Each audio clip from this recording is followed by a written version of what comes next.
Good evening.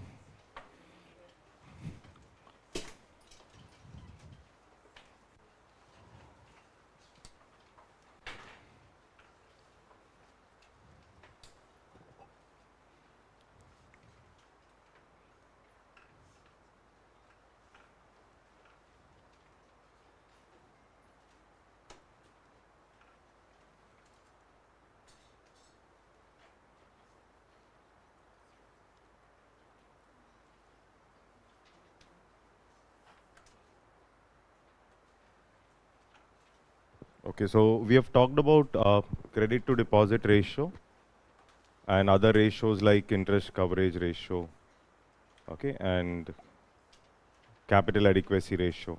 So these are the ratios which we discussed in banking, right? Okay, and we have talked about NBFC, and we'll also discuss, if you remember, NPAs and different types of NPA, substandard, doubtful, okay, and loss making. And then this word called special mention account, and that is basically before the loan turns out to become NPA. So these are the things, if you can recollect what we have discussed. Okay.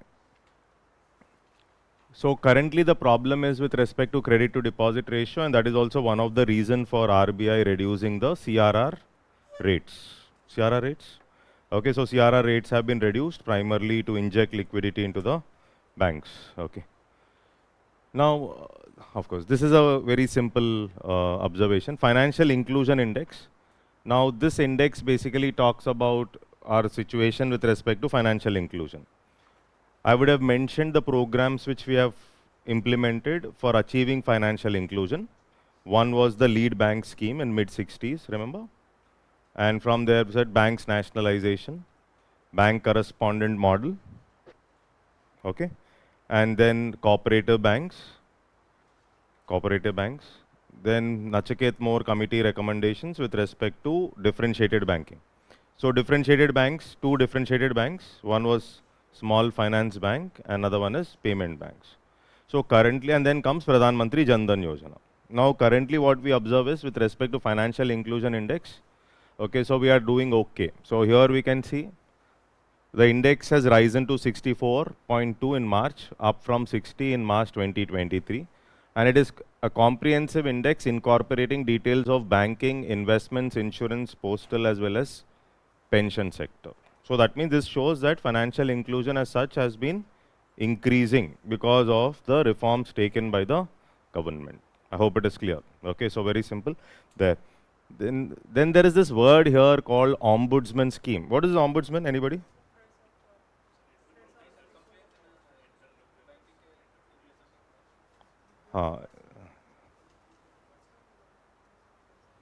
Okay.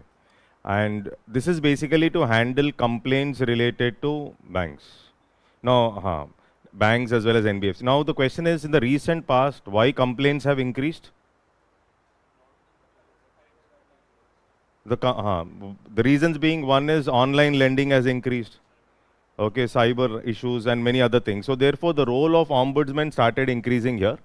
So here, there was a report that was released. RBI released the annual report of Ombudsman Scheme, the first report under the Reserve Bank Integrated Ombudsman Scheme 2021.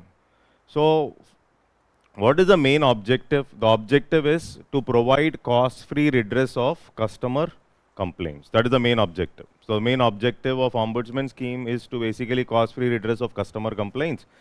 And it covers whom? It covers commercial banks, RRBs. RRBs are also commercial banks. We have talked about this. Okay, RRBs are also then scheduled primary urban cooperative banks, non-scheduled urban cooperative banks with deposit size of 50 crore and above. Non-banking financial companies except housing finance companies authorized to accept deposits or have customer interface with asset size of 100 crore.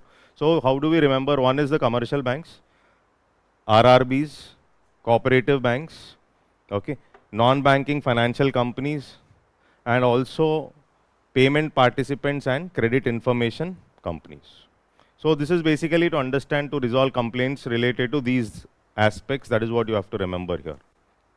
Okay, so this you can read later. this is okay. What are universal banks? How are universal banks different from differentiated banks? See, universal banks offer several services. To very simple observation here.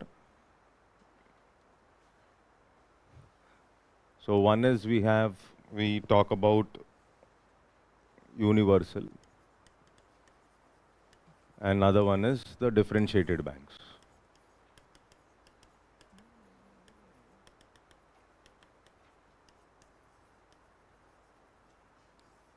So the news is basically, can small finance banks also turn out to become universal banks? What are the criteria, etc.? This is how, that is the news basically. And here, is there any difference between a small finance bank and a payment bank? What is the basic difference? Can you give me some differences? One is lending, that is small finance bank accepts deposits and also gives loans. Payment banks cannot issue something called as the credit cards, etc. And that means they are not into core lending activity. So what do payment banks do with that money which they receive? They put that money into SLR related securities. This we have already touched, I believe. Okay. What are the criteria for small finance bank? How much? 100 CR of paid up capital. Is it 100 or 200? 200 crore of paid up capital. What else? What are the criteria? Other criterias. How much is the PSL target? PSL target here is 75%. Okay. At least 50% of their loan portfolio should be given to entities, that is, it should be a less than 25 lakh loan. This is factual. Okay, so that means if 100 crore is the total loan portfolio, in that 100 crore, 50 crore loan which I am giving should be small loans. Small loan is something less than equal to 25 lakhs. So the whole purpose is very clear. And then RBI has come up with something like on-tap facility. On-tap facility, that is basically all round the year, licenses are being issued so that these NBFCs and these kind of entities can turn out to become small finance bank. This is one observation.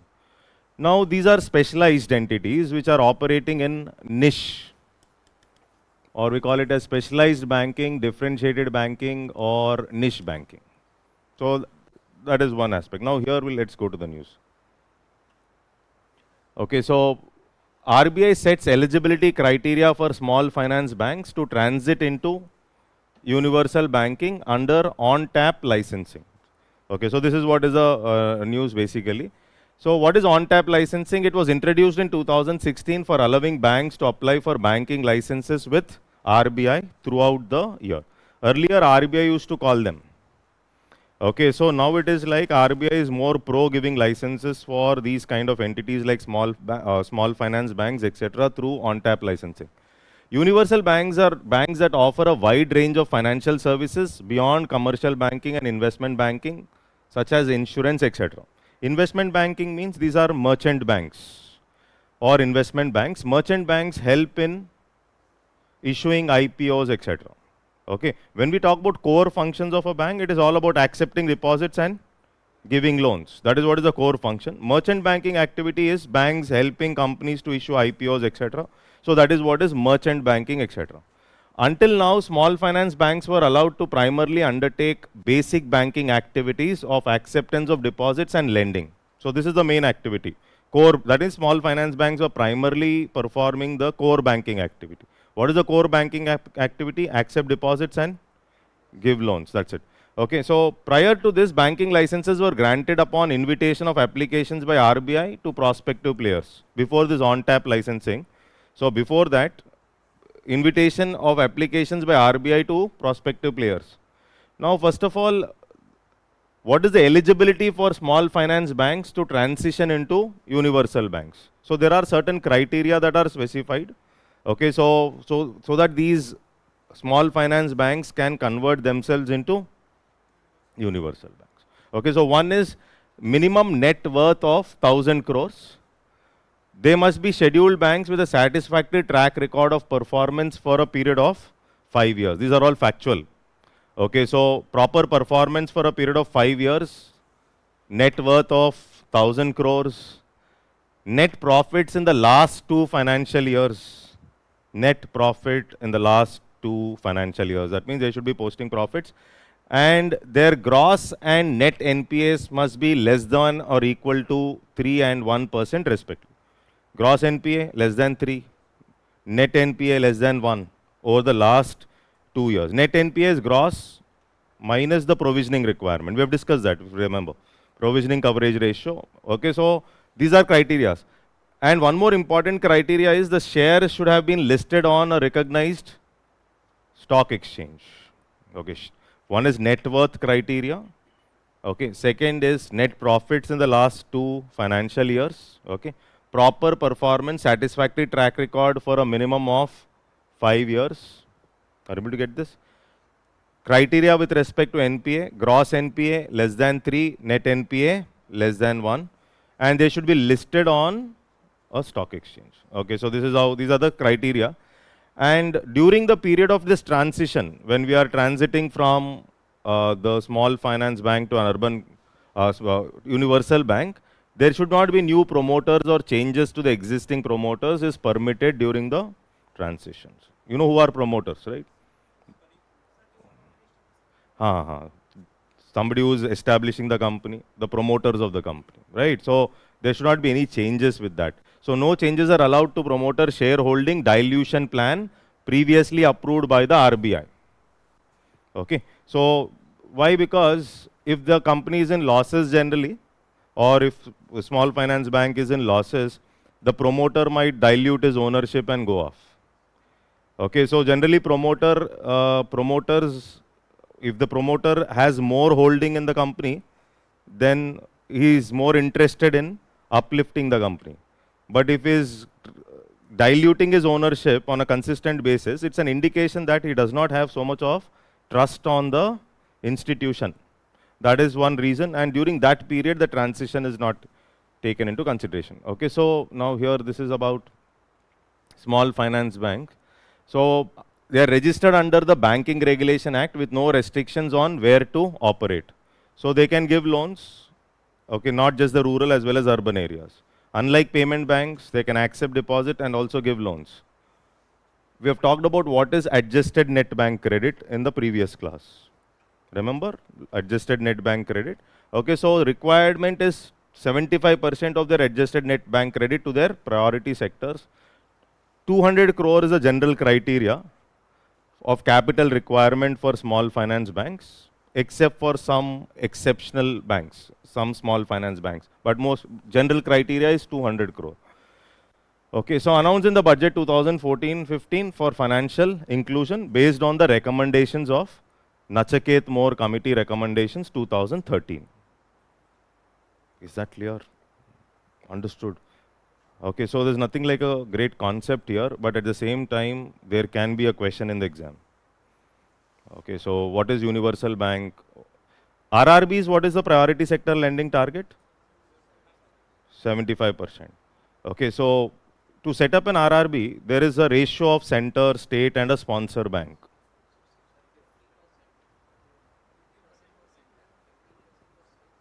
50% for center, 15% for state, 35% for sponsor bank. Okay, so like this, they can, so in banking, they can ask some factual questions. We need to be little careful, not just the concepts.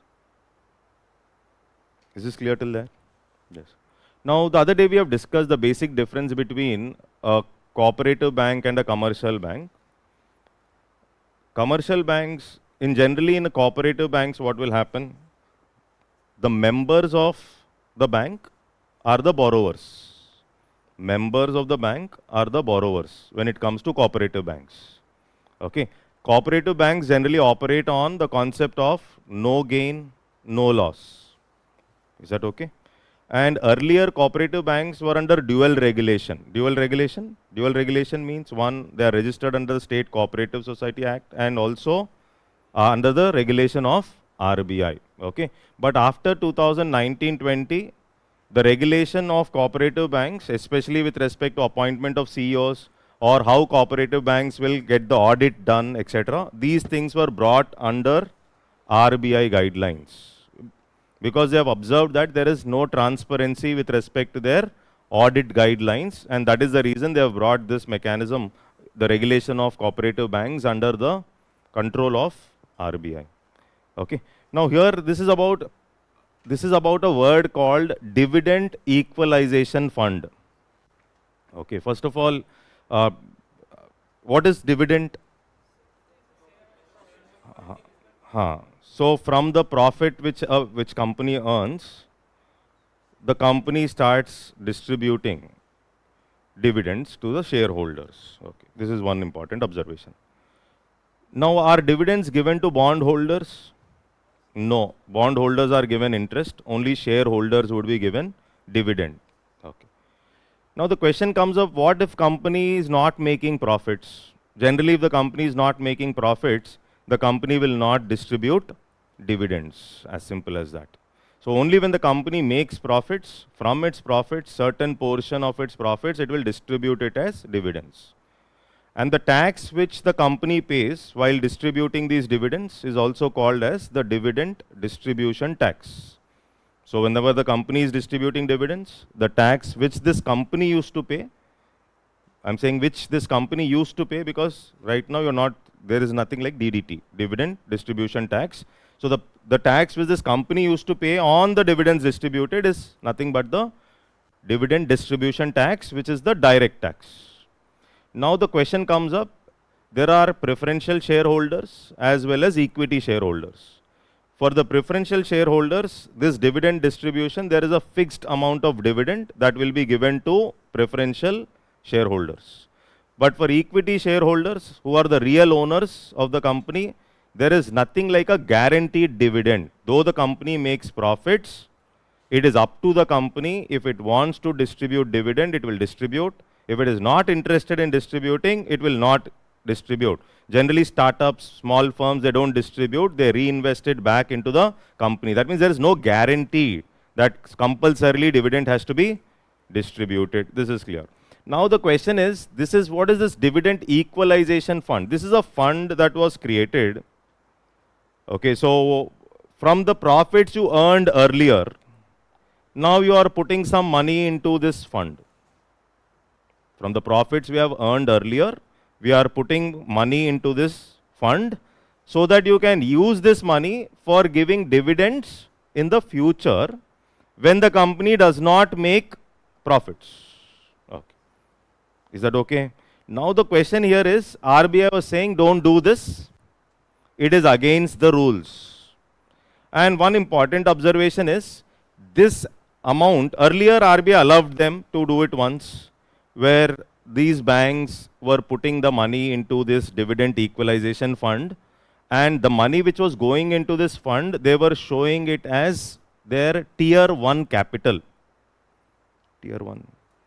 Okay, so there are guidelines, regulations like the capital adequacy ratio should be somewhere around 8% according to Basel guidelines. And RBI talks about a guideline of 9% of harm. So in that capital which we talk about, the total capital, there is tier 1 capital which is seen as the good capital. And this good capital has something like the equity of the company plus the reserves. So this reserves which are disclosed on the balance sheet of the company, those reserves which are visible on the balance sheet of the company will be part of the good capital, that is a tier 1 capital, which indicates the strength of the bank. Are you able to get this? So anywhere you're not following, I'll put it on the board. Got the point, right? I hope you're able to, there's no confusion there. Okay, otherwise I'll put it on, because time is also. Okay, so fine. So now when we talk about this tier 1 capital, this amount which they were putting into this dividend equalization fund was also treated by these banks as tier 1 capital for reaching their target. Okay, so DEFs are set up by urban cooperative banks through appropriation of profits to pay dividends in future years when profits are insufficient or where the bank has posted a net loss. However, current rules distinctly prohibit making such payments from previously accumulated profits or reserves. See, reserves generally are profits. Once the profits come, you distribute dividends. But whatever is left with the company will end up in the reserve. That is what it is. Okay. So as a one-time measure, RBI also permitted these banks to transfer the money into this fund to general reserves, free reserves, to provide better treatment of these balances for regulatory capital purposes. That regulatory capital purposes is nothing but adhering to the guidelines of Basel, so that you can treat it as part of your tier 1 capital.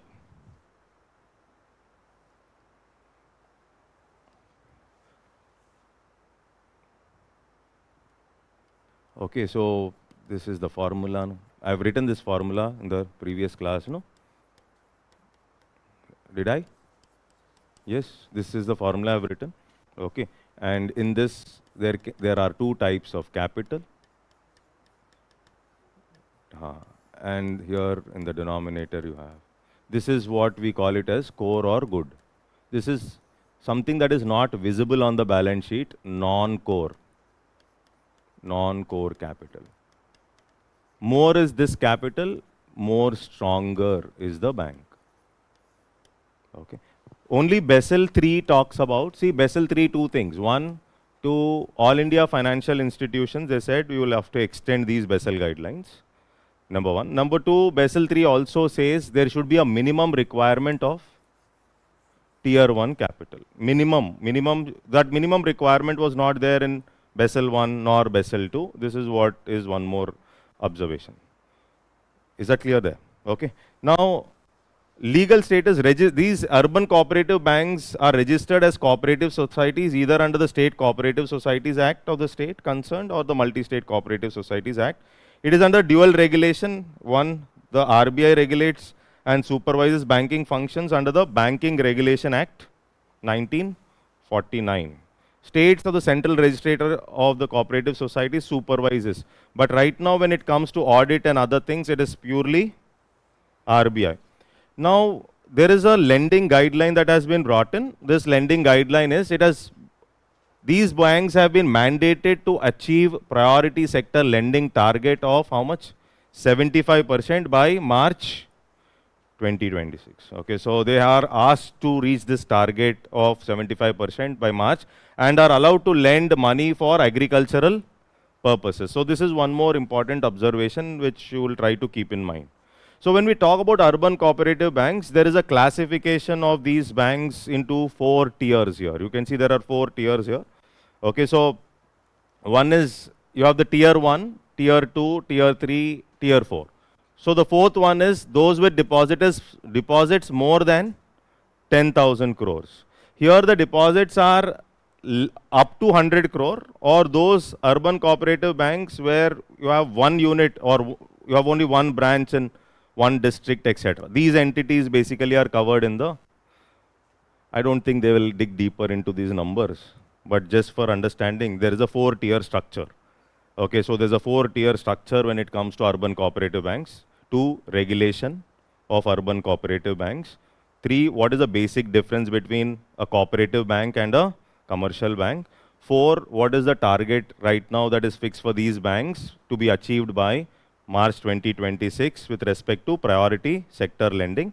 And then you will remember what is this DEF fund and what is the purpose of shifting it and how will it help in regulatory guidelines. These are the things which we can remember. Is that clear? Now here, there was an amendment that was brought in 2020 where RBI gives RBI powers to supersede boards of the cooperative banks.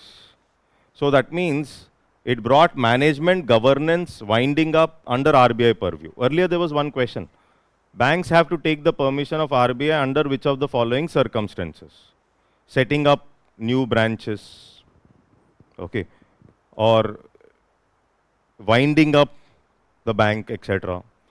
Okay, so these kind of options they have given.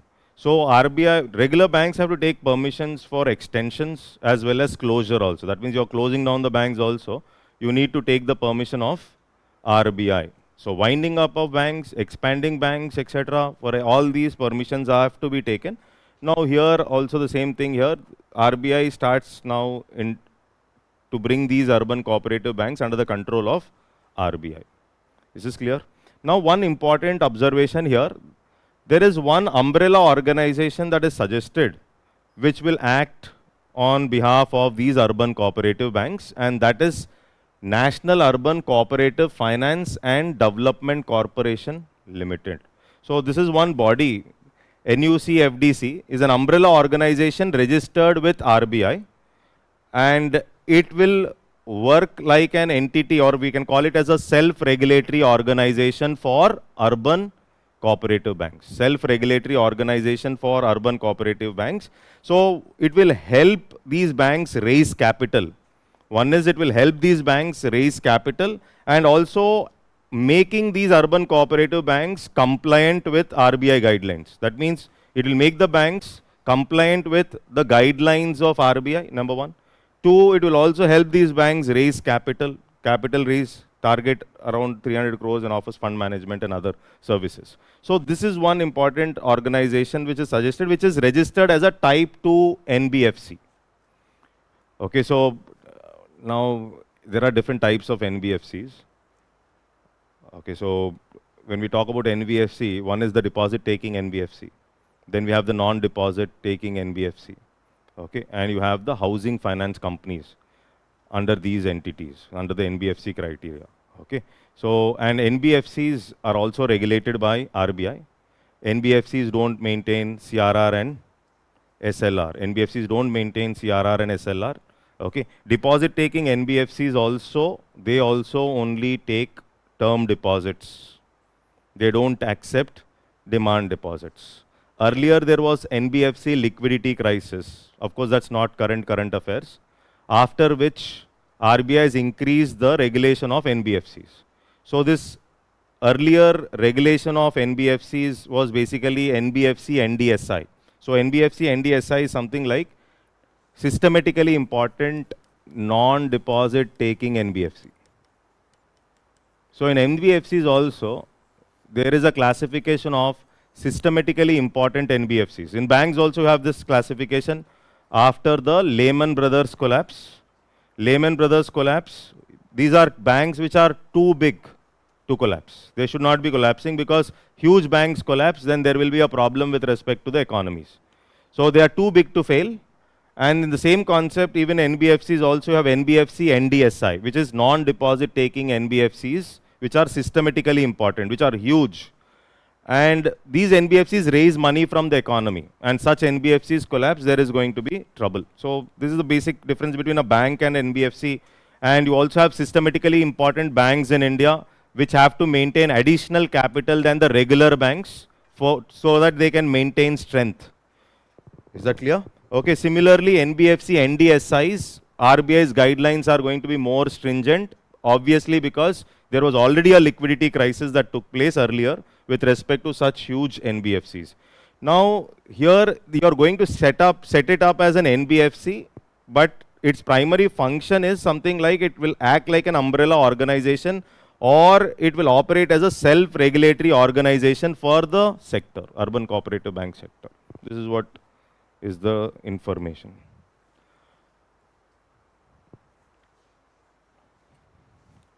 See, what is important is, one is the body you will understand, then you have to dig deeper into urban cooperative banks. From there, the question can come.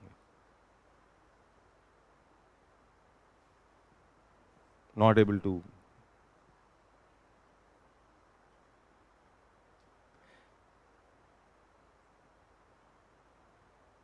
What is the basic difference between commercial bank and a cooperative bank?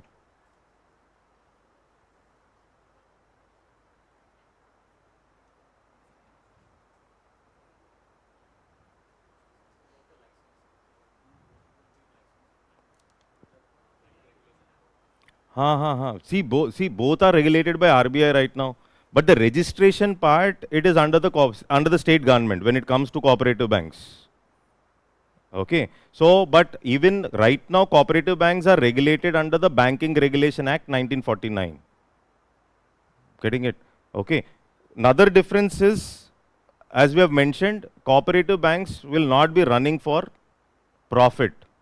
And generally, cooperative banks, the members of the cooperative bank, they are the borrowers of the bank. This is how cooperative bank, basic difference. And then cooperative banks, there is something called as dual regulation. But there for RBI, it is only one regulation. Okay. But urban cooperative bank operates in a little different manner than the regular cooperative banks. You have the cooperative banks also, there are different types of cooperative banks. Okay. That is what is the doubt? Regulation part.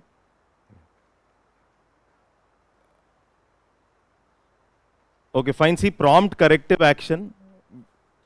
This is, see, the other day when we were discussing how to handle NPAs as part of handling NPAs. So we have talked about few important things.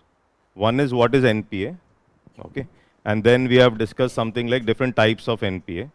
Then what measures have been taken by RBI and government to handle NPA.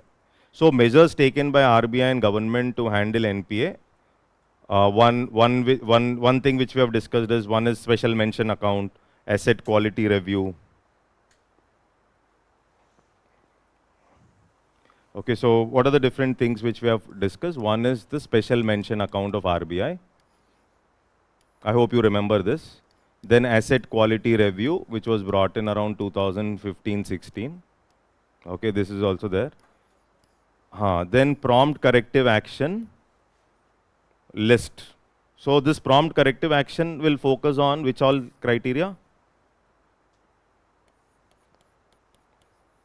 One is CAR, then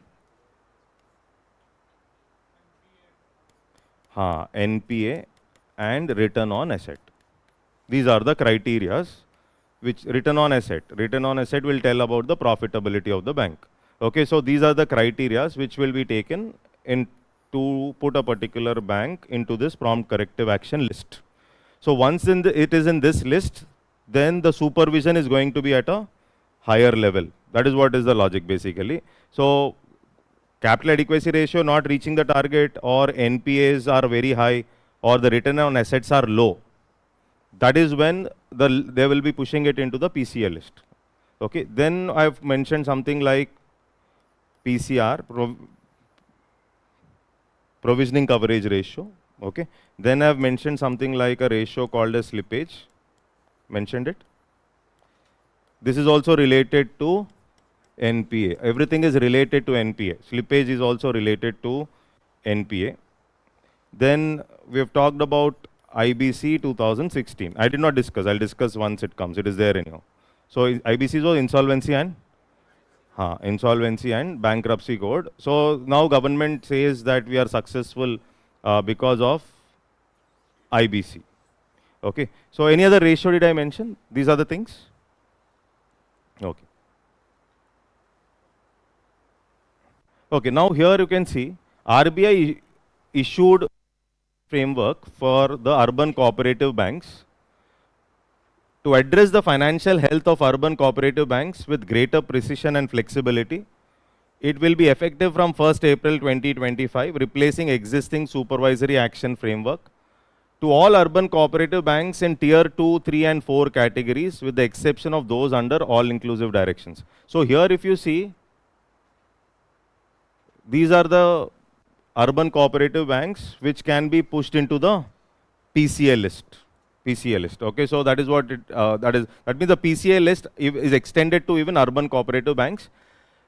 Capital, asset quality and profitability of urban cooperative banks will be the key areas for monitoring. So these are the capital is something like the capital adequacy ratio.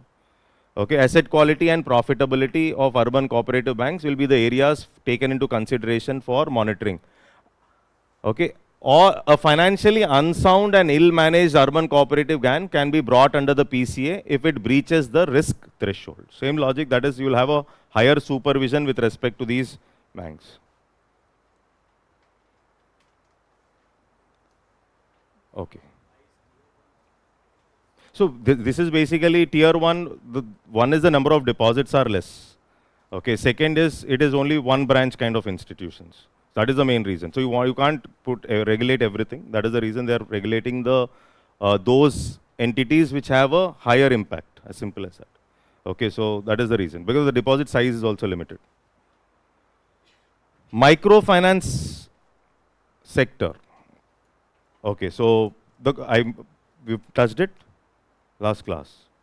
No. So when we talk about microfinance sector, the concept of microfinance has emerged from Bangladesh, the concept of Grameen Bank. Okay, it runs on the concept of self-help group. Okay, so this Bangladesh, initially, obviously, this Grameen Bank concept was a big hit. But the same concept, when we implemented in India, it did not do well for some reasons. What are the reasons?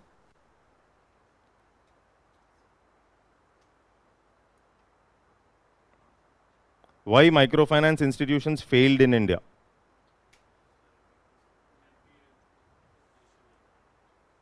NPA, okay. That's all. One is high interest rates, yes, agreed. One is high interest rates. So generally microfinance institutions, if they are giving loans without collateral security, when you give loans without collateral security, then the interest rates will be on a higher level. This is one. Second is these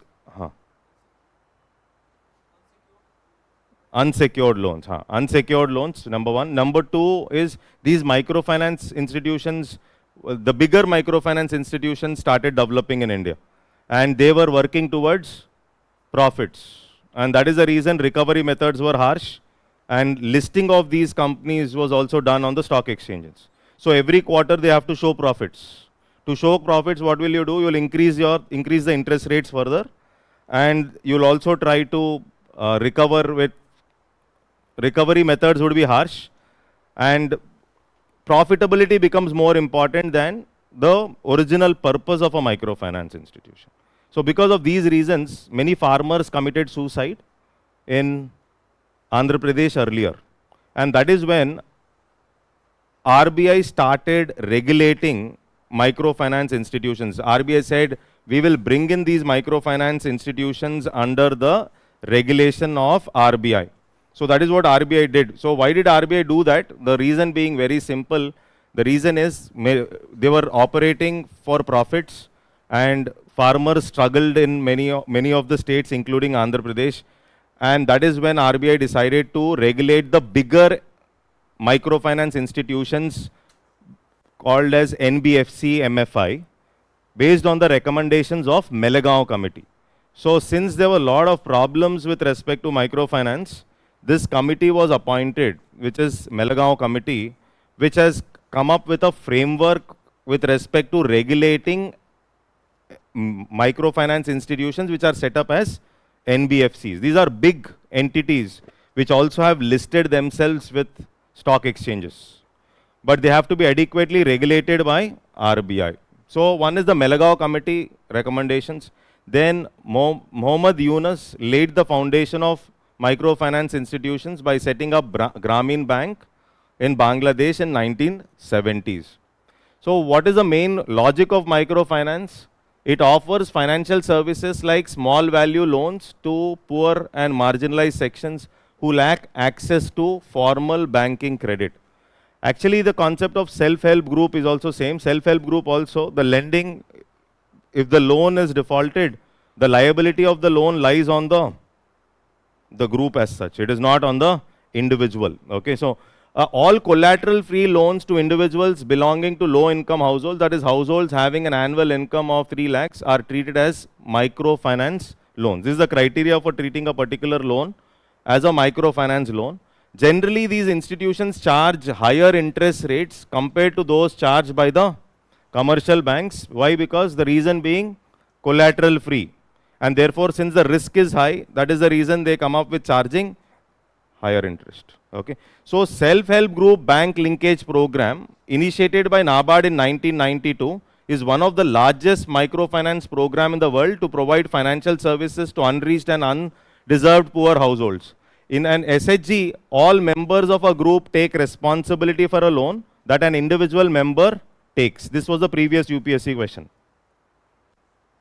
Okay, so the previous UPSC question was asked on this line basically, that is whether it is group responsibility or individual responsibility. If you go back and check the question paper, you will find that this was the area that they have. So SHG bank linkage program initiated by NABARD. And then you have Pradhan Mantri Mudra Yojana. So it has different loan criterias like Shishu, Kishore and Tarun. There was also a previous question asked with respect to these words. Okay, and this was there in budget. Why? Because when we talk about Tarun, it was for 10 lakhs. Now they have increased it in the budget to 20 lakhs. With respect to that reason, this was there in the news.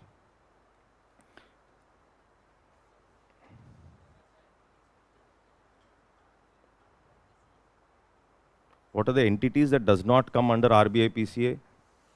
I didn't get you. Like RRBs come, cooperative banks now are under the ambit of, urban cooperative banks are included. Okay, commercial banks are anyhow there as part of the PCA list. Okay. No, not payment banks, but payment banks can't come because payment banks are not into any kind of lending. Okay, so if you talk about differentiated banks, it should be only the small finance banks. Okay, so payment banks can't enter this PCA list because this is primarily you're talking about profitability and other things. Okay, so earlier cooperative banks were also not included. Now why? Because they're not for profit. But urban cooperative banks, now there is a guideline that you are including them as part of the PCA list. Okay. Okay. So this is about, we have discussed this about the differences between non-banking financial companies and banks. Is there a deposit insurance facility available if you deposit money into NBFC? No. There is no deposit insurance facility available if you deposit money into NBFC. It is only applicable when it comes to banks. Okay, fine. Okay, so recently RBI banned 4 NBFCs from granting loans, exercising its powers under Section 45 of the RBI Act 1934. So because of that reason, this news was added, but they will not ask this. The whole logic would be, what are NBFCs, differences between NBFCs and banks? And previous question, as we have mentioned earlier, what is the previous question? See, is it that all NBFCs are regulated by RBI? No.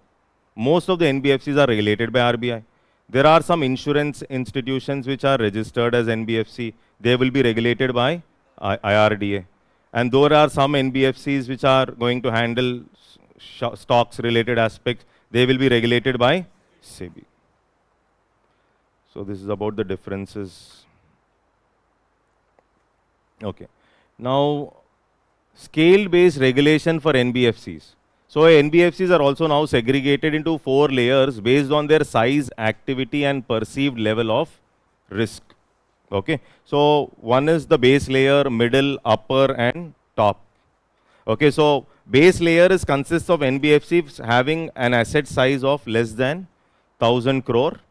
And the middle layer consists of non-deposit taking NBFCs having asset size greater than 1000 and all deposit taking NBFCs. So then you have the upper layer, small set of NBFCs which are significant from the point of view of systemic risk spillovers and are therefore required to be subjected to tighter regulation. What is the meaning of systemic risk?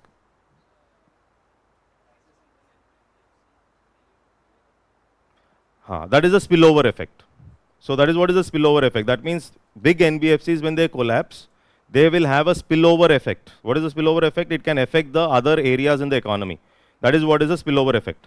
Okay. Now here, small set of NBFCs which are significant from the point of view of systemic risk, spillovers, and are therefore required to be subjected to tighter regulations. So systemic is something like, if the economy does not do well, or if the overall economy situation is bad, immediately there can be some sectors, some areas which can get affected.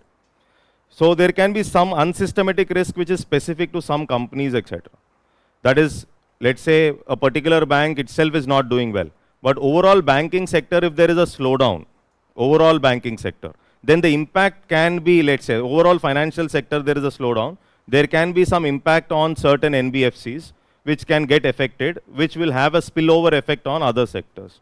So that is what is here. NBFCs, just to be extreme in supervisory risk perception, would be pushed to the top. There will be enhanced and more intensive supervisory engagement with these NBFCs. So here what we will remember is it's basically base layer, middle, upper and top. I don't think UPSC will ask exactly what is there in the middle layer, but at least I should know the classification, that's it. UPSC will not dig deeper there. Yes. Okay, so asset liability mismatch. For example, specifically it is to for certain sectors. No? For example, infrastructure. So,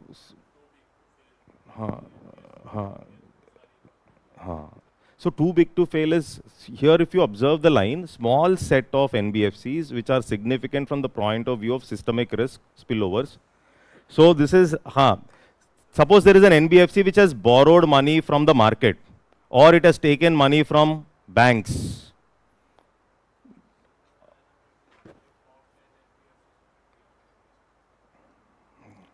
In this upper layer, top layer or upper layer? Okay, is it top 10 NBFCs? Are you sure? Okay, I'll check that. Okay, but let's see, like top 10 NBFCs, if it is there, then that's okay. Let's see. It's based on the size then. Okay. Okay, next is non-performing assets. This we have already discussed. Okay, so RBI's biannual financial stability report highlights achievements in NPAs. Okay, so that is the reason they have given. So here one is you have gross NPA, net NPA improvement. So right now one observation is we were successful in reducing NPAs, that much we can say. Currently NPAs are not a big problem for the banking system. Okay, so this is the classification of NPA, which we have discussed already, standard, substandard and doubtful, right? Steps taken to reduce NPA. Okay, so here one is the National Asset Reconstruction Company Limited. So asset reconstruction companies are those companies which actually buy bad loans from the banks and they try recovering it from the market. Earlier, SARFAESI Act 2002. So the SARFAESI Act gives more powers to the bankers, so that the bankers, without the permission of the civil court, they can sell these assets in the market. Suppose there are mortgage loans. These mortgage loans can be sold in the market, and the bankers without the permission of the civil court. So SARFAESI Act helps in setting up of private ARCs also. Private ARCs is a private asset reconstruction company. So what do these ARCs do? They will buy these bad loans from bank and they will try recovering. So private ARCs failed in India. The reason for failure is initially 5% of the loan amount was only given to these ARCs. And banks were saying the remaining amount we will pay it back after the recovery is done. Are you able to get this? In 2011-12, again some amendments were brought in. After that they said 15% of the amount. Suppose the bad loan is 100 crore, 15% of that we will pay you initially. The remaining amount we will pay you only after the recovery is done. But overall ARC or the private ARC system was not so successful in India. Okay, so for public for the government banks, they came up with Public Asset Rehabilitation Agency. Okay, now here there are few things in news. RBI revised NPA provision norms for cooperative banks. Okay, so these norms are applicable to, one is, these banks are coming up with provision for bad and doubtful debt reserve. Bad and doubtful debt reserve under the income recognition, asset classification and provisioning norms. Okay, so must be charged as an expense to the profit and loss account. So what is this? This is nothing but bad and doubtful debt reserve is set up under the income recognition, asset classification and provisioning norms, IRACP norms. Okay, so what are you doing? You are putting some money aside into this reserve, which will act like a provisioning. Are you able to get this? That will, but whatever you are putting into that reserve should be treated as not profit. You are treating it as an expense. Are you able to get this? Huh, that is okay. So whether it is profit or loss, okay, so it is must be charged as an expense to the profit and loss account. So what is the meaning of expense? It is like a cost. See, provisioning is good only. When I say provisioning, more is the provisioning, more stable is the bank. But more and more provisioning you are doing, bank's profitability will be less.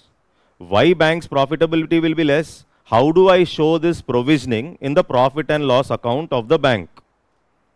Okay, are you going to show it as a income or are you going to show it as an expense?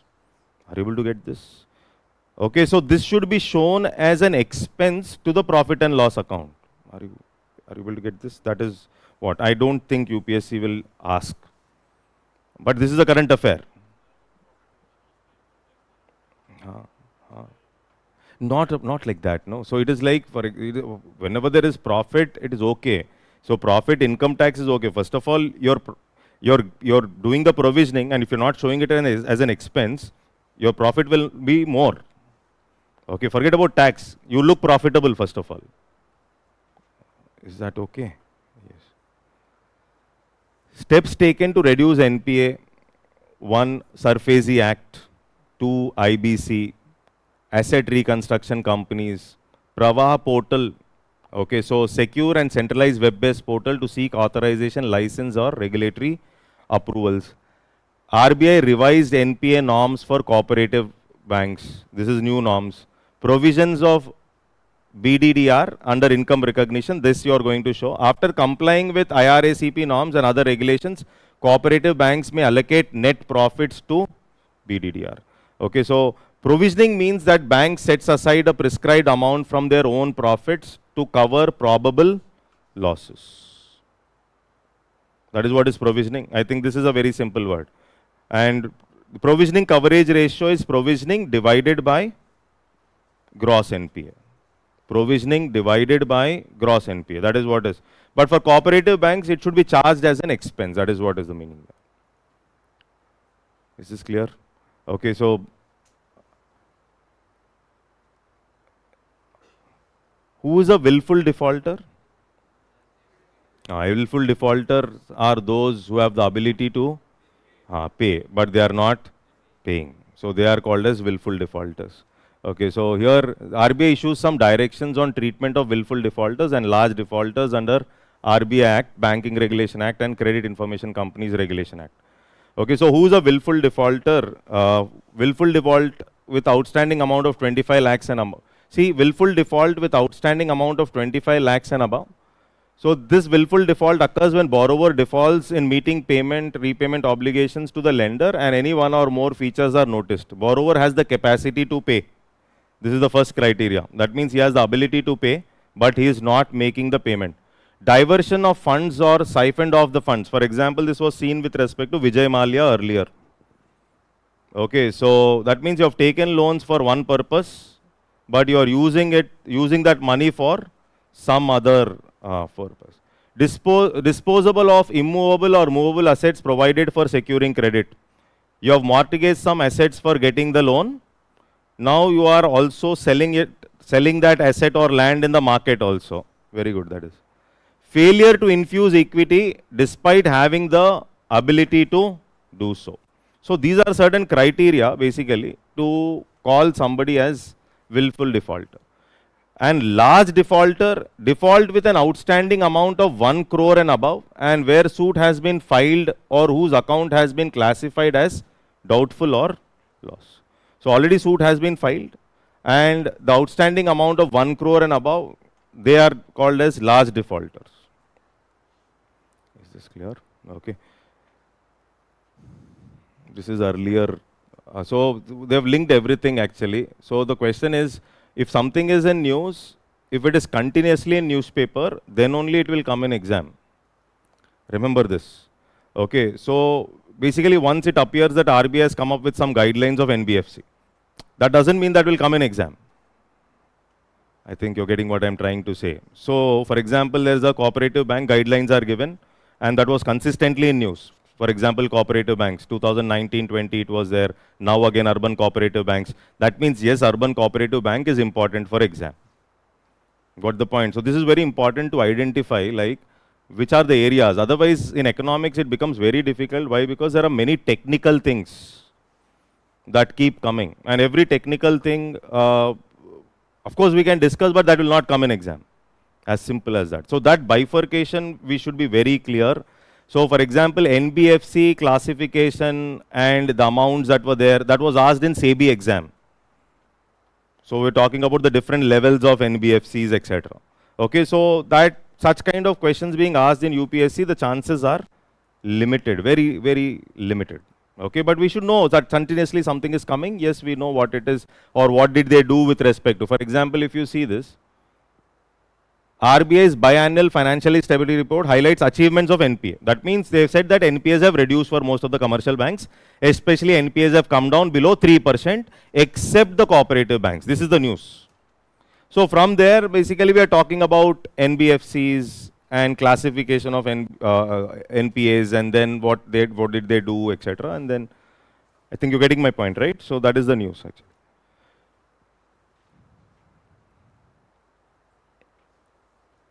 Okay. So after doing everything, government found some solution with respect to insolvency and bankruptcy code. So first question is, who is an insolvent?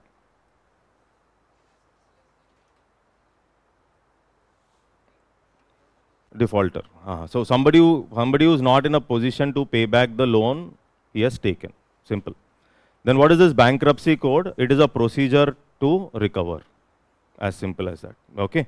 So now when we talk about insolvency and bankruptcy code, there are some words which we should be knowing. One is corporate insolvency resolution procedure. Okay. Corporate insolvency resolution procedure. Okay.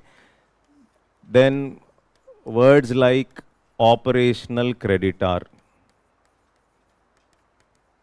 Okay, and then words like financial creditor.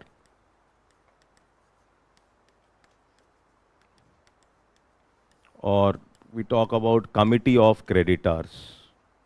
COCs, committee of creditors, generally group of financial creditors who have given loan to a particular entity. Okay, so then you have the professional, or we call them as the insolvency professionals. Then you have these insolvency professional agencies which give guidelines to the professionals, how they will function, etc. Then you have the regulatory body, that is the Insolvency Bankruptcy Board of India. Okay, so and then you have the adjudicating authorities, the main authorities which will initiate the resolution procedure. Okay, so corporate insolvency resolution procedure will be initiated once the case is accepted by these adjudicating authorities. The adjudicating authorities are, one, we have the NCLT, okay, and then we also have DRT, okay, Debt Recovery Tribunal. Okay, so NCLT, DRT. Problems are also there. Interference of courts is also one problem, etc. So first of all, financial creditor means they are nothing but what? They are the secured creditors. That means they keep mortgage and asset as backing to give loans. Example, banks. Operational creditor is somebody who has worked for the operations without getting paid. Okay, so they are given least preference in the settlement. They are called as the operational creditor. Okay, for example, there was one supplier who has supplied some material for a company on credit, and he was promised for payment, but he was not paid. And he is basically a operational creditor because he has supplied those materials on credit. They are called as operational creditors. So for the corporate insolvency resolution procedure, it can be the financial creditor who can go to the NCLT. They can take the case to NCLT, or it can be the operational creditor, they can take the case to NCLT, or the corporate entity that is there, they can also take the case to the NCLT. So any of them can take this case to the corporate insolvency resolution procedure.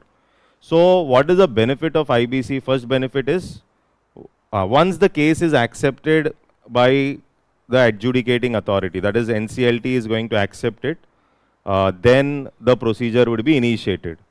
So if the procedure format is acceptable, then they will go ahead with revival. So if I have to go ahead with revival, I should also get a buyer, okay, and I should find the right buyer, etc. That will be possible only if it, in some cases only it is possible. But in most of the cases, what will happen? You're not able to revive it. Then your option would be liquidation. Option would be liquidate the company. Is that clear? Okay. But the liquidation process, the whole procedure should be over within 180 plus 90. Now it is around like 270. Now it is you have to complete the procedure within a time bound manner, that is 330 days. So procedure should be completed within a time bound manner. It is always better if it is revival. But since the procedure is not accepted by these committee of creditors, or there is no chance because you could not find a right buyer, etc., to revive the company, etc., then you have to go ahead with liquidation. Are you able to? Is that okay? So now the guidelines for these insolvency professionals is given by the insolvency professional agency. That's the agency because they are registered with them and the guidelines are given to them. So they will define, so who will appoint these insolvency professionals? It is the NCLT. They are going to appoint the insolvency professionals. Then the professionals will come up with a method of the revival process. And they will also collect the data from certain centers which are called as the information utility centers. They will collect the data from them. And because the database is available, based on which a procedure is brought in. If the procedure is successful, you will try to revive it. If the procedure is not accepted either by the COC, committee of creditors, then you go ahead with liquidation. But even during the process, many cases are not so successful because of issues related to haircuts. So this is something like beforehand you will be asking like how much is your recovery? How much do you want to recover from the loan you have given? Suppose 100 crore is there. You're okay if you recover 10%, let's say, 10 crore. That means your haircut is almost like 90%. So there are instances where the haircuts are too big, which is one of the problem with respect to IBC procedure. Is that okay? Fine. So we can't discuss more than that. Okay. So just to give you the words there. Okay. So let's move forward. So Insolvency Bankruptcy Board issued new guidelines to streamline the process of appointing professionals as resolution professionals. So it is India's bankruptcy law that consolidated the existing framework for insolvency bankruptcy into a single law. Okay, so bankruptcy is a legal procedure. So what are the main pillars? One is the insolvency professionals, then the corporate insolvency resolution process. Then you have the IPs who are regulated through the insolvency professional agencies, as we have discussed. Then the information utilities, they collect, authenticate and disseminate financial information of the companies to facilitate the insolvency resolution process. Then you have the adjudicating authorities. Then you have the appellate tribunal. So here the National Company Law Appellate Tribunal for hearing appeals against the orders passed by NCLT and IBBI. IBBI is Insolvency Bankruptcy Board of India, which is the regulatory body which oversees the whole procedure.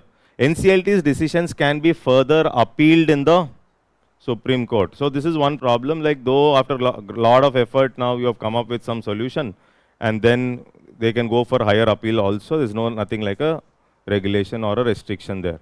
Debt recovery tribunals, appeals from DRTs are filed before the Debt Recovery Appellate Tribunal. It can further be appealed in Supreme Court within 45 days. Okay, so you have these two appellate tribunals where you can go and appeal if you are not happy with the situation. Are you able to get this? And then it can be further appealed in the Supreme Court. That is okay.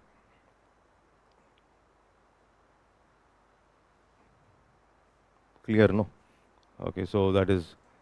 So it is basically, if they ask also IBC, they have to be asking on the concept of IBC or what is NCLT, who. So suppose, where do individuals go? Debt recovery. Where does partnership firms go? DRT. In proprietors, DRT. What about limited liability partnerships? NCLT. So there are some, so like this they can trick out things. So those companies which are regulated under the Companies Act, as well as those companies which are registered as LLP. LLP is limited liability partnerships. Okay, so they can go to NCLT. But those which are registered as partnership firms as well as proprietorships, they can go to DRT or the Debt Recovery Tribunal. They may not ask what happens in LLP, limited liability partnership, but at least we should know who is going where. Then they can ask, like, the operational creditor, can they initiate the process? Yes, can operational creditor go to NCLT or go for CIRP? Okay, so this operational creditor can also go. It is not just the financial creditor. That much I should know. So it's not just the operational, it's not the financial creditor, but also the. So when it came up in 2016, but they have made some amendments in 2018, and then subsequently a lot of changes have been brought in. Is that okay? Mainly it is the financial creditors. Okay, because the loans are given by. So earlier there was this news like home buyers are there. There are some home buyers. Home buyers are those who have given their money for buying an apartment or maybe a villa or whatever it is to the builder. And the builder would have promised them to give the apartment maybe after 2 years or 3 years. So initially they were categorized as something like operational creditors.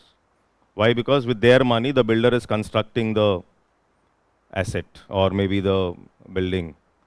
But there are a lot of cases in the court related to home buyers. And initially IBC was neglecting the operational creditor. That means after everybody is settled, the process is over. Suppose they have recovered 90 crores. First the financial creditor, insolvency professional payments, everything will be done. And at the end, they will treat the operational creditors. That is the reason there were a lot of cases. And then they said, we will treat these home buyers as financial creditors and not as operational creditors. This was there. Why? Because they started going to the court and complaining that though we are operational creditors, there are so many cases against these builders because they were not able to complete these apartments on time. So that is how things keep changing. In the amendment, they said these people, though they may be seen as operational creditor, they would be treated as, or they will be taken care of in the initial stages itself, not like after everything is over that we will settle their claim. Okay. Now, asset reconstruction companies,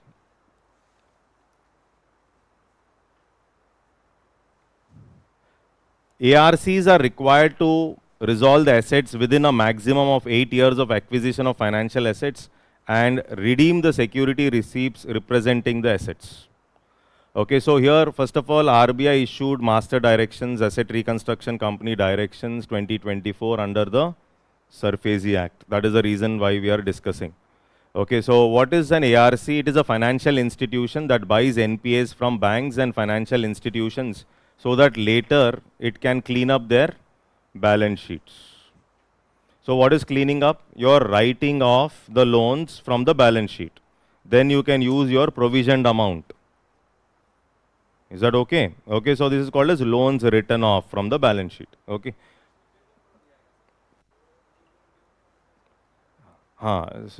Loan waiver is different. See, loan waiver is the expectation is that the government will pay. Yes, yes. Writing off is including you're cleaning the bad assets from the balance sheet. Okay. So definition is over. Now see company ARCs About ARCs, you can see it is a financial institution, and that is one is example National Asset Reconstruction Company Limited. ARCs are required to resolve the assets within a maximum of 8 years of acquisition of financial asset and redeem the security receipts representing the asset. So this is one important data which we will remember. Now functioning of ARCs, one is asset acquisition. ARCs issue security receipt for stressed loans sold at a discount. So this is basically part of the debt restructuring. Debt restructuring. Okay, so what is the procedure of, what are the ways of restructuring the debt?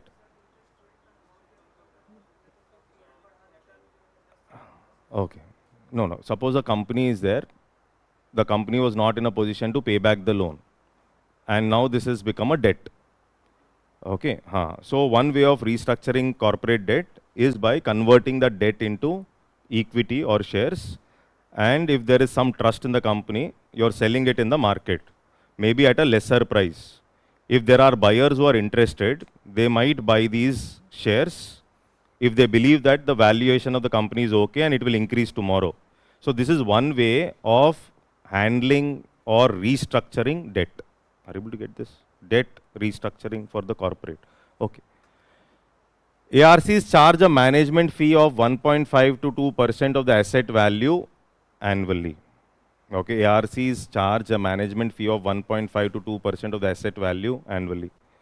So how did this ARC come into existence? It is based on the recommendations of, this is based on the SURFACI Act that has come up in 2002, which laid the foundation of private ARC, as simple as that. Okay. Free up stressed assets. The other day we have talked about this word stressed asset, which includes NPAs, which includes restructured loans, and also the loans written off. So why? Because the loans written off also, the procedure does not stop. The recovery procedure still continues. Okay. So significance, it free up stressed assets and help banks to focus on their core lending function by removing bad loans from their books, facilitate asset recovery, and revive businesses by restructuring their loans, etc. Okay. So there are some criteria which RBI is talking about here. Few criteria which we will remember. So one is ARC shall report to Indian Banks Association. Okay, so that is one. Second is there is a net owned funds. To commence the business, an ARC is required to have a minimum net owned funds of how much? 300 crores. Is that okay? So this is again some factual data which we have to remember.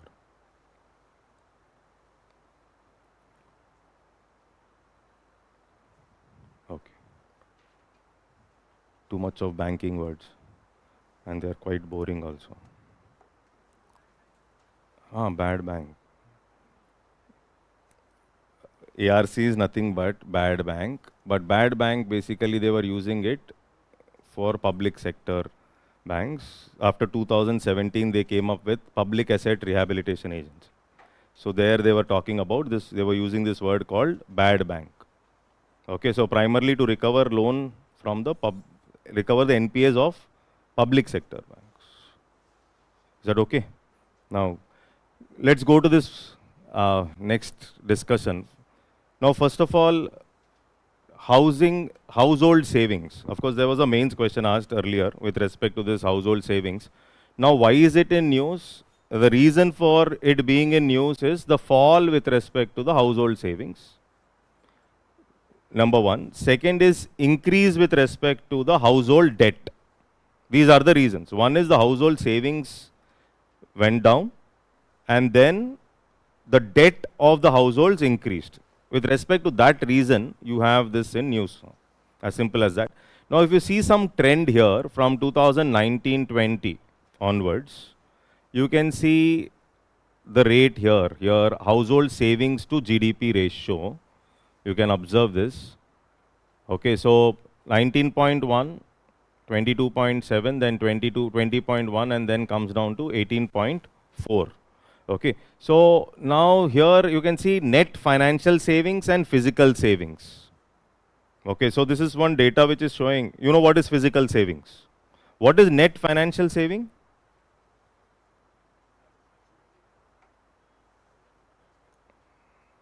Consumption expenditure? No, no, no. No, no. For example, what is your net financial saving if I ask you? Deposits minus the loans you have taken. You have credit card loan also. You have home loan also. Suppose you have a savings of, let's say, one crore, but you have a loan of 2 crore. Got the point, right? Okay, so there is a problem. There is every chance. Most of them have that way only. The savings may be 5 lakh or 10 lakh, but the loan amount may be 50 lakh, 60 lakh. So if you check the net amount, it is negative. Okay, so is that clear? Okay, so here you can see this is a net financial saving, physical saving. Then the discussion was, out of all, this is one problem. One problem is in India, savings are coming down. Okay, the reason being, one reason is our real incomes are not increasing. Real income. Okay, so the real incomes are not increasing. Real income is that income after taking inflation into consideration. Real incomes are not increasing. Inflation is increasing. Okay, and people are raising lot of debt, but madam was saying it is a positive thing. Our finance minister, madam, is saying that it is positive because people have a very positive outlook towards future, and that is the reason they know that their jobs will become more stable, their incomes will increase, and that is the reason they are raising loans. This is what madam says. Okay, so but most of the loans are personal loans. This is what the data says. Now, personal loans are those loans which are generally not used for asset creation. Generally not used for asset creation, but you are using it for, that means I may take a personal loan when my income is not sufficient or when my incomes are falling. That is when also you can go ahead with personal loans. So one problem is that the debt is increasing for the households, and the other side, the problem is their household savings as a percentage of GDP is decreasing. And this is the news, of course. Now see, RBI Deputy Governor said that household savings will remain top net lenders to the economy in the coming decades. So that means banks convert our deposits into loans. And most of the investment in India is through household savings. Are you able to get this? Most of the investments in India is through household savings. So what I mean by that, banks are giving loans. Banks have different sources. One is banks give loans from our deposits. Okay, so these deposits, primarily, most of the deposits are part of the household savings. Okay, or banks can borrow money using several instruments or whatever, and from these deposits, bank is giving something called as loan, and then a private company comes up. Okay, so it buys some machines, etc. This is what we call it as capital formation. I think you know this. Okay, or we use the word called investment, private investment. Investment leads to something called as capital formation, or more assets are being created. Okay, so accumulation of capital goods, and this investment will help me to increase my output. More machines, more output. This increased output will lead to increase in my GDP. That means my GDP is primarily getting derived from household saving. This is what happens in India. Of course, though we depend on foreign investments, FDIs and FIs also for capital formation, we also depend on ECBs, external commercial borrowings for capital formation. In spite of all that, what is that main thing that is important for growth or our investment which drives the growth is this. Is this clear? Understood? That is what. And what are the factors that will affect growth?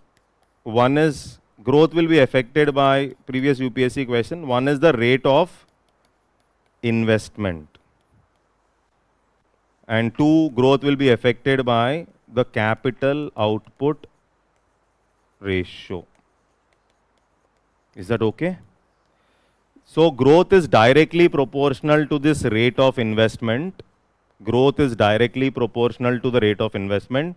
Growth is inversely proportional to the capital output ratio or the incremental capital output ratio, whatever, both. Okay, so capital output ratio, the amount of capital I need to produce one single unit of output.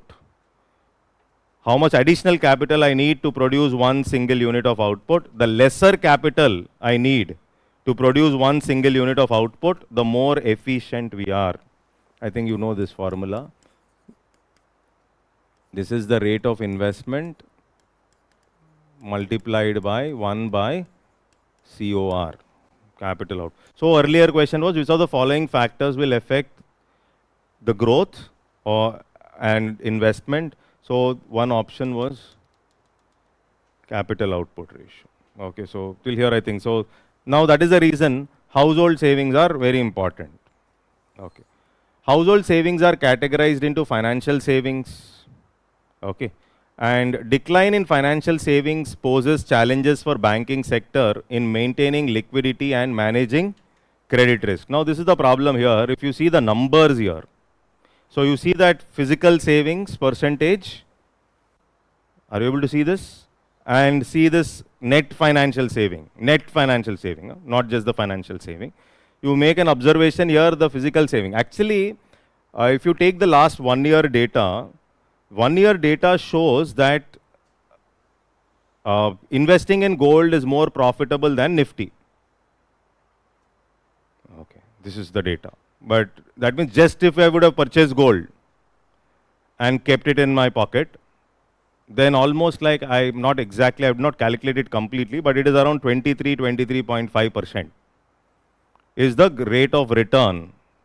Then why should I think of financial assets is the first question that will arise. Second is when you're putting money into FD, the amount of interest we are getting is consistently dropping. And this is also one of the problem that people decided not to put this money into fixed deposits, and that is also one of the reason for banks not being able to have enough cash in their pocket. TDS, okay. TDS is there, tax on interest is there, pensioners are also taxed, all that is there. Okay, so that we can't do anything. Okay, so that is anyhow there. That leaves about taxes. We'll talk about tax in the taxing. Is this okay till here? Okay, so come back now. Factors influencing household savings. One is social safety net. Okay, so obviously this is an important factor. Why? Because during COVID, informal sectors got affected. Okay, so then economic stability, that is, a stable jobs promote consistent savings. Expansion of gig economy or freelancers will also create problems with respect to economic instability on one side. Since there is no social security that is given, government ends up spending more on pension schemes. This will increase the cost for the government also. That will lead to again increase in FDs for the government, fiscal deficit for the government. That is also one more problem that we observe right now because of expanding gig. Okay, and during COVID, it is not the organized sector. It is primarily the informal or the unorganized sector that got affected maximum, and there is a higher risk of instability with respect to informalization. More informal sector, more you are prone to problems like COVID, etc. The jobs are more unstable. Inflation, high inflation reduces the purchasing power, discouraging saving. By the time you consume, the money is over, and whatever you save will reduce. Inflation will reduce the real income. What is real interest rates? Nominal interest rate minus inflation. So whenever inflation increases, my real interest rate will also decrease. When my real interest rate decreases, the amount of money I will put in the bank will also be less. No? Why? Because my real interest rate is coming down. There's no point in putting money in the bank.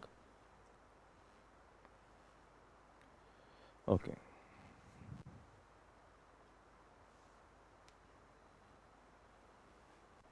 In India, generally, household sector typically generates surplus savings relative to its investments, lending the excess to other sectors. Okay. So generally, but now the data is clear. Here, they have not written anything negative, but when this article came in the newspaper, there was a lot of bombardment. But they will not ask the negative side in the exam.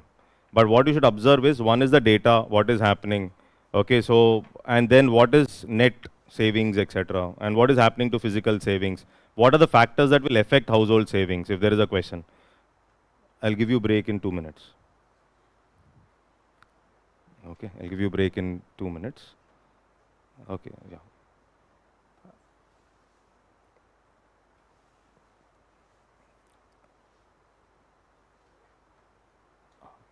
So the next area we'll talk about is finance, and I will introduce, like I've introduced monetary, and then we will take a break. Okay, yes. Okay, so this is a huge topic, that is GST, but here the aspect here is GST Council has set up a group of ministers to decide on the taxation of luxury, sin, demerit goods once the compensation cess ends in March 2026. Okay, this is the news. Okay. Now, first of all, when it comes to GST, what are the taxes which are still not subsumed into GST?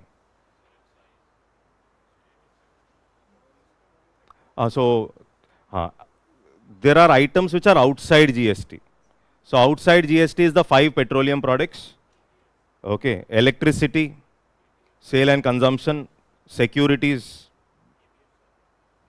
That is 5 petroleum products. So 5 petroleum products is like aviation turbine fuel, high-speed diesel, all that. Okay.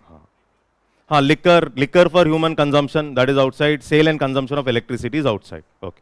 Now, how many slabs are there? 0, 5, 12, 18, 28. Gold? 3. Gold, okay, special. 0, 5, 12, 18, 28. Okay, so the logic is very simple. This is basically to bring in some aspect of progressiveness with respect to regressive indirect tax like GST. This is called as, we can call it as bringing in a concept of tax democracy. Poor people will pay less and the richer classes will be paying more, and that is how the 28%. Now in the 28% bracket, what are the items generally that will figure out? Obviously the items that will figure out would be the luxury items, okay, or sin goods, goods which are considered harmful, undesirable for society and considered ethically questionable by society. Of course, alcohol is outside GST. Are you able to get this? That means it's not a sin. Okay, so they could not figure out on alcohol is in the state. What about road taxes? Is it in GST discussion? No. Tolls? No. Okay. What about basic customs duty? Outside GST. Okay. So basic custom duty is also outside GST. Items outside is different from being in the 0% slab. Okay. Imports are 0 rated, that's okay. Imports are 0 rated is when you are exporting. You're using that import for producing and exporting. Okay, fine. Till here I think it is clear, right? So now luxury goods are which you find non-essential but deemed as highly desirable within a culture. Okay. What? Necessity. Okay, he says it's not a necessity, but now this is our non-essential but deemed as highly desirable. Now the question is, why GST compensation cess? So states were hesitant about the revenue decline. First of all, cess is for a specific purpose. Cess requires an act of parliament. No? Does cess require an act backing it?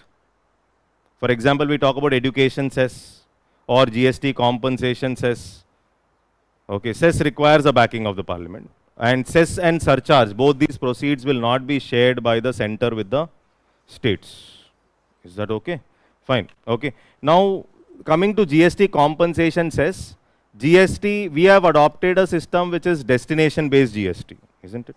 So, destination-based GST means the GST proceeds are also going to that state where the product is destined to go, or where the product, the consuming state, as simple as that.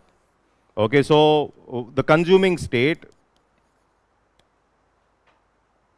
okay, let's say Arunachal Pradesh, etc. The consuming state, the GST proceeds are going. So mainly earlier, the bigger manufacturing states, they used to get a tax which is called as CST. Okay. The bigger manufacturing states used to get this tax called as CST. This tax was levied by the center and given to the exporter state. So after GST came in, they came up with IGST mechanism. IGST, Integrated Goods and Services Tax. And this is under which article?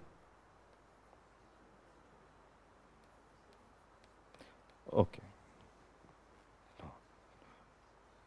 GST Council 279A. This is 269A.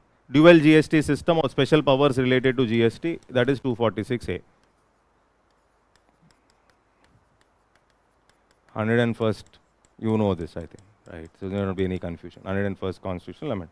So this is clear now. So now the manufacturing states like Maharashtra, let's say, or Tamil Nadu, even Gujarat, to some extent Karnataka, they were unhappy with respect to the consumption-based GST. That means they were losing revenue. Since they were losing revenue, some revenue has to be adjusted for them. So after a lot of discussion, they said GST compensation cess. The purpose of this cess is, let's say there are certain states where there is a problem of revenue neutrality. Revenue, that means they were getting more revenue. Revenue neutrality is before GST, after GST, at least my revenue should be same. But the problem is if there is no revenue neutrality, you're losing some revenue because of GST, that would be accommodated through GST compensation cess. Okay. So this GST compensation cess is not levied on all the items. It will be levied on only few items like the luxuries, sin, and automobiles. Is that okay? So initially they said we will have it for only 5 years from 2017 onwards. Later on they've extended it for a few more years. Now this is what is the discussion that this compensation says before it ends in 2026. So they are going to decide on the taxation of luxury, sin, and demerit goods. So here you can see they are like harmful and therefore their consumption is discouraged, tobacco, cigarettes, etc. Till there I think it is clear. Break in 2 minutes. Yeah. So very simple concept we discussed. Huh? Okay, so here you can see these are the slabs, destination based GST. We have adopted a dual GST system. Dual GST means in one go, both CGST and SGST will be levied. Okay, tax slab 5, 2.5 CGST, 2.5 SGST, as simple as that. Whenever there is interstate trade, IGST. IGST will be levied by center. IGST will be levied by center, and how IGST proceeds will be shared, that will be decided by GST Council. How the revenues will be shared with respect to IGST, that will be decided by GST Council will decide. So IGST will be levied by center. IGST proceeds are kept outside the consolidated fund. They are not put in the consolidated fund. And the way you share is decided by GST Council. Okay. The whole logic of GST, for interstate transactions, IGST is collected by the center and shared with the respective state. So IGST levy powers are with center. IGST sharing happens outside consolidated fund. IGST, how you will share, that will be decided by GST Council. IGST is nothing but, it's a procedure. CGST plus SGST. It comes into picture only when there is interstate trade, that is Article 269A. I'll not trouble you, take a break.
It is all government's revenue.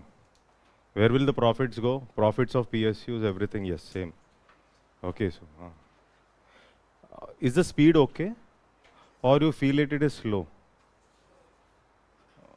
It is slow. I can increase the speed. Okay. Fine, fine. So till here, I think it is clear. Okay. Now here, GST Council Article 279A. GST Council, but the current affair is this only. Got the point right? Taxation of luxury, sin and demerit, and then understanding what is luxury, what is sin and what is demerit, and why compensation cess, what is the purpose of compensation cess, and then the articles related to GST 246A, 269A and 279A. 279A talks about GST Council. Okay, and any decision that has to be taken, it's through voting in GST Council. GST Council decides the slabs. GST Council will decide which item will fall where, in which slab. GST Council will also decide the threshold limits. Threshold limit is after crossing the turnover after the turnover crosses a certain limit, you have to apply for GST. That threshold limit is also decided by the GST Council. Even composition scheme, the threshold limits are fixed by GST. Composition scheme under GST for MSMEs. Okay, the threshold limits there also are fixed by GST Council. Okay, so this is something which and the voting process, 2/3 strength vote weight for state, 1/3 for center, and any decision 3/4. Okay, so this is about the GST Council. And here you have GST Appellate Tribunal. It is a second appellate authority established under the CGST Act for hearing appeals against orders passed by the appellate authority. It consists of a principal bench and various state benches. Okay, so now about excise duty. Why excise duty came up here? Okay, so here, do we have excise now? Excise.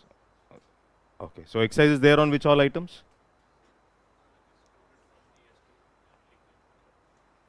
So those items which are excluded out of the GST system, for example, petroleum products, there is still excise. Okay, there is also a special excise duty which is levied. Okay, and that special excise duty generally they will not share it with the states. This was asked in CDS exam. Okay, so what is the special excise duty? Additional or special excise duty which is there with petrol.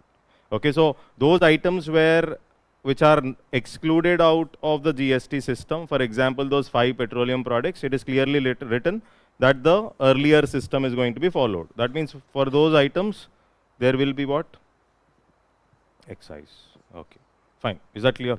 Now, inverted duty structure. Now, Ministry of Commerce shared certain items to Ministry of Finance to address inverted duty structure. Okay. Now, inverted duty structure was seen as one of the problems in the manufacturing sector. Okay, so Indian manufacturing has several problems in its taxing. One is a negative protection system, and second is this aspect, that is inverted duty structure. Okay, so negative protection, see, whenever a particular product enters into country, first of all, there will be a basic customs duty that will be levied. And over and above that basic customs duty, there will be countervailing duties, or we call it as additional custom duties to handle excess subsidies given by other countries. Other countries are giving a lot of subsidies, then to handle that, you have CVD or additional custom duty that is levied. Then over and above that, there will be special additional duties, which we call it as SADs, that is levied. And above that, there will be anti-dumping duty that is going to be levied if at all there is an aspect of dumping that is there. Is that okay?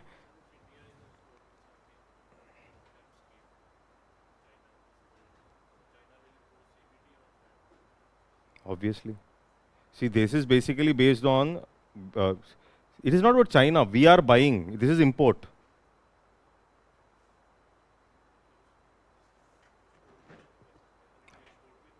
India can export, but here we am talking about CVDs on import.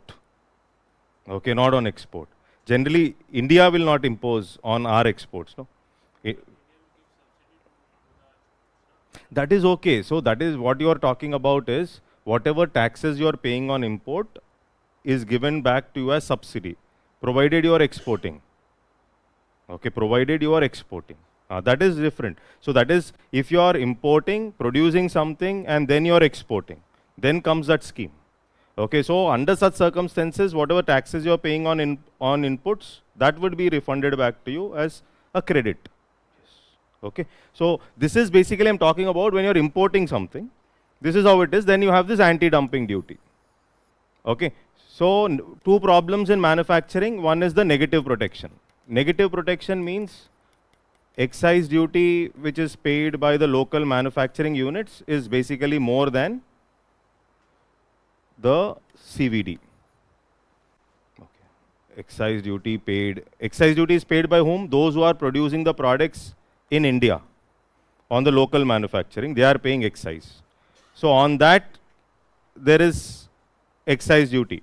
But if the excise duty is more, but government is not charging more of CVD, then you are indirectly protecting the foreign player at the cost of Indian player. This is what you're protecting the foreign player at the cost of Indian player. This is what we call it as negative protection. So this was one reason for our manufacturing getting affected. This is one. Everybody's understood this? Okay, so second is inverted duty structure. What is inverted duty structure? See, because of inverted duty structure, it goes against domestic manufacturing. It goes against domestic manufacturing. In simple words, suppose if I am producing this pen in India, I am importing raw materials to make this pen. I am importing raw materials to produce this pen in India. This is one case. Second case, I am straight away buying the pen from outside. When I am buying the raw materials to produce the pen, the tax is high. Tax is high than the tax being levied when I am buying the finished item. So what will this do? This will motivate me not to produce in India, or this will discourage manufacturing in India. Are you able to get this? This is what is called as inverted, the word inverted duty structure. I hope it is clear. There is no confusion. So inverted duty structure will go against India's manufacturing because it should be the other way around if you want to promote manufacturing. What is the other way around? The tax on the finished goods should be more than the tax on the raw materials which are used for producing the product.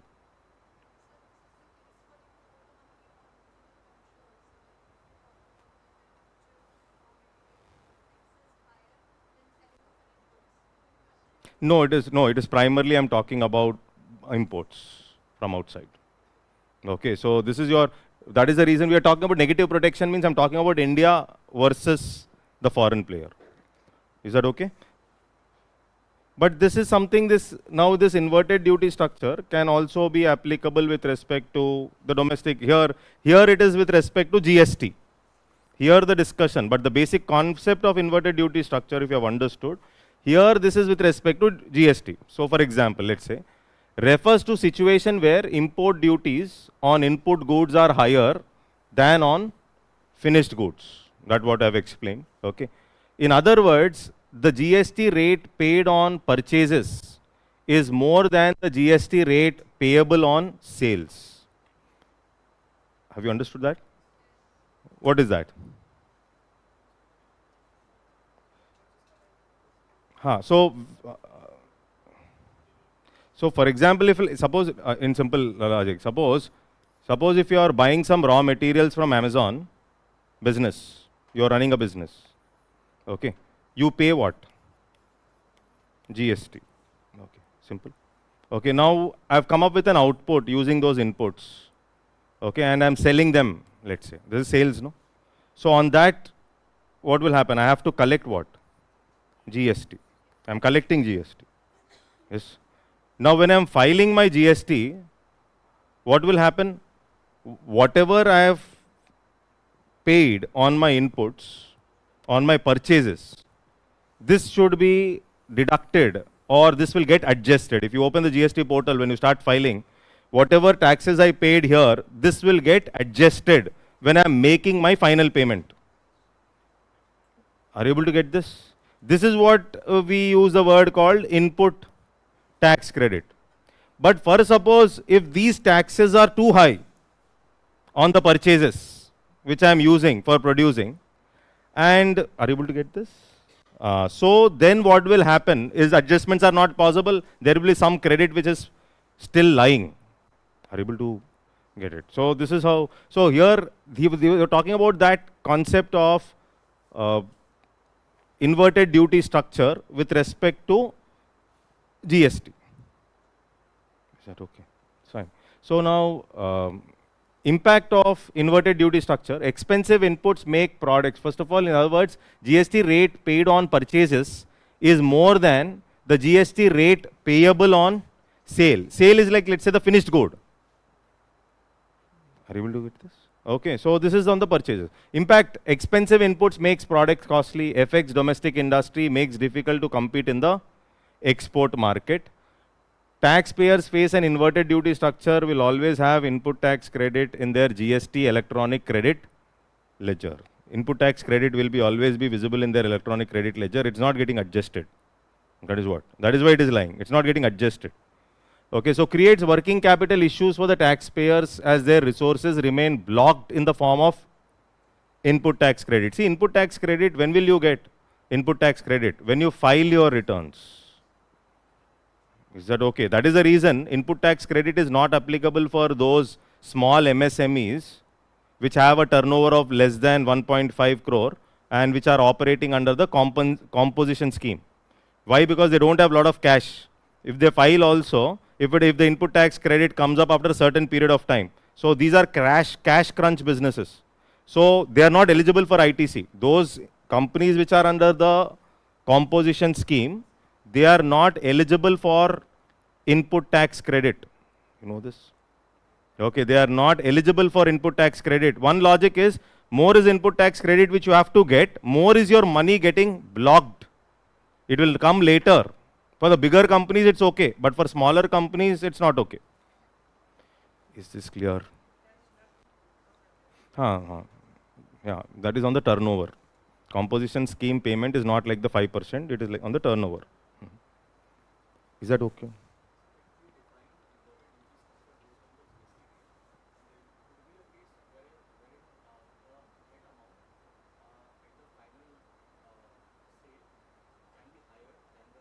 Yes, yes. No. So if in the final sale, if I have to pay more to the government, whatever purchases it is there, suppose I have to pay 100 rupees. Here it is only 20 rupees on my purchases. Okay, so how much I have to pay net to the government? It will be 80. Okay, so that's okay. Now suppose just an example, this is 100 and let's say this is 80.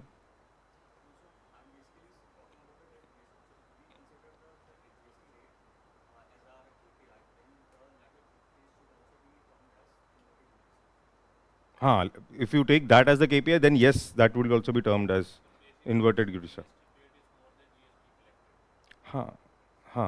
His doubt is not that. Yes, GST paid is. You got it right. Fine. See, let's move to the next topic. Is this clear till here? Is that okay? Okay. Next one is long-term capital gains indexation, madam. Okay, so this was in news, Parliament, lot of trouble, lot of issue. First of all, capital gains tax is a direct tax. It is paid on the capital gain on the sale of asset. Capital gain. If you make a loss, do you pay capital gains tax? No. You only pay capital gains when there is a gain. First thing. Then capital gains tax is paid by the seller. capital gains tax is paid by the seller on the gain he is making when he is selling something. That he can sell an asset, real estate asset, he can sell this building, or he can sell, that is a property he can sell, or he can sell financial instruments like shares or debt funds, mutual funds, bonds and other things. Are you able to get this? Now the whole issue here was with respect to bifurcation. One is you have two types of capital gains tax. One is the long term and another one is the short term. So this concept of long term, short term is based on how much time you are going to hold the asset. How much time you hold the asset. The more period you hold the asset, you will end up paying lesser tax. Basically, tax concessions are more when you hold an asset for a longer period. Government wants you to hold assets for a longer period. As simple as that. Okay, so short-term, long-term capital gains tax is based on the concept of how much time you are going to hold the asset. You will be paying long-term capital gains tax on property like these buildings if you are holding the asset for more than 2 years. But the general definition of long-term capital gains is if you are holding for an asset for a period of more than 3 years, you end up paying long-term. Less than 3 years, you end up paying short-term. This is the basic definition. But some changes were brought in earlier. Based on these changes, what you observe is your eligibility for long-term capital gains tax comes into picture if you are holding such physical properties for a period of more than 2 years. Okay. Is that clear till there? Now, when you are paying this long-term capital gains tax, earlier the long-term capital gains tax rate was how much? Rate. 20% with inflation benefit or indexation benefit. This is what was the rate. Clear? Long-term capital gains tax on shares, equity instruments was 10% earlier. And for shares, it will come up like if you are holding the share for a period of more than 1 year, and if your gain out of that sale is more than 1,25,000 now, gain. That means in that 1 year period, you should have got a gain of earlier more than 1 lakh, now more than 1,25,000. Then you end up paying something like long-term capital gains tax of, earlier it was 10, now you have to pay 12.5. Is that okay? Okay, so what I mentioned, one long-term capital gains tax. I said for real estate and all, 2 years is the criteria. Okay, for equity instruments like shares, the criteria is 1 year. For debt-related instrument, debt mutual funds and debt-related instruments, the criteria still remains at 3 years. That is the criteria. Okay. For real estate, it was something like 20% with indexation. With indexation. Indexation means the benefit you get because of inflation. Okay, suppose your gain is 100 crore, but the inflation increase in the economy is, let's say, 30%. You purchased an asset 10 years back, and in that 10 years, the inflation increased by 30%. Okay, so now the question is, my gain is whether it should be calculated on 100 crores or will it be adjusted to this inflation? That means my tax which I pay, will I pay tax on this 100 crore or will I adjust it to inflation? You have to adjust it. Indexation means you are adjusting it. Are you able to get this? So let's say 70 crores is taken as the amount on which the tax is levied. That means you are trying to adjust it with inflation, in simple. Is that clear? Okay, that is about indexation. Now the whole issue started because madam said all the instruments, I wanted to bring all the assets under a single slab, and that is called as tax efficiency. Then why are you questioning? This is what madam was saying. So what I tried was to bring all the asset classes under a single slab. Got the point? For example, what is the logic? They said, here, this also I will bring it to 12.5% without indexation benefit. This will also, instead of, earlier it was 10%. Now they said, no, this will be 12.5%, 12.5. Here there is nothing like benefit of indexation. Pay everything. no benefit. 12.5, here 12.5 without indexation. Are you able to get this? 12.5 without, 12.5. Okay, so madam logic is I'm trying to bring everything under a single tax slab, like 12.5. Here also 12.5 here. So that is about tax efficiency, multiple slabs, then investment criteria, etc. It's not so efficient. That is what madam says. But this is how they. Then a lot of problems came in and a lot of discussions happened. And because of these reasons, then they said, we will give you some concession and exemption. This is called as grandfathering. Okay, so that is what happened, and that is why we are reading this topic.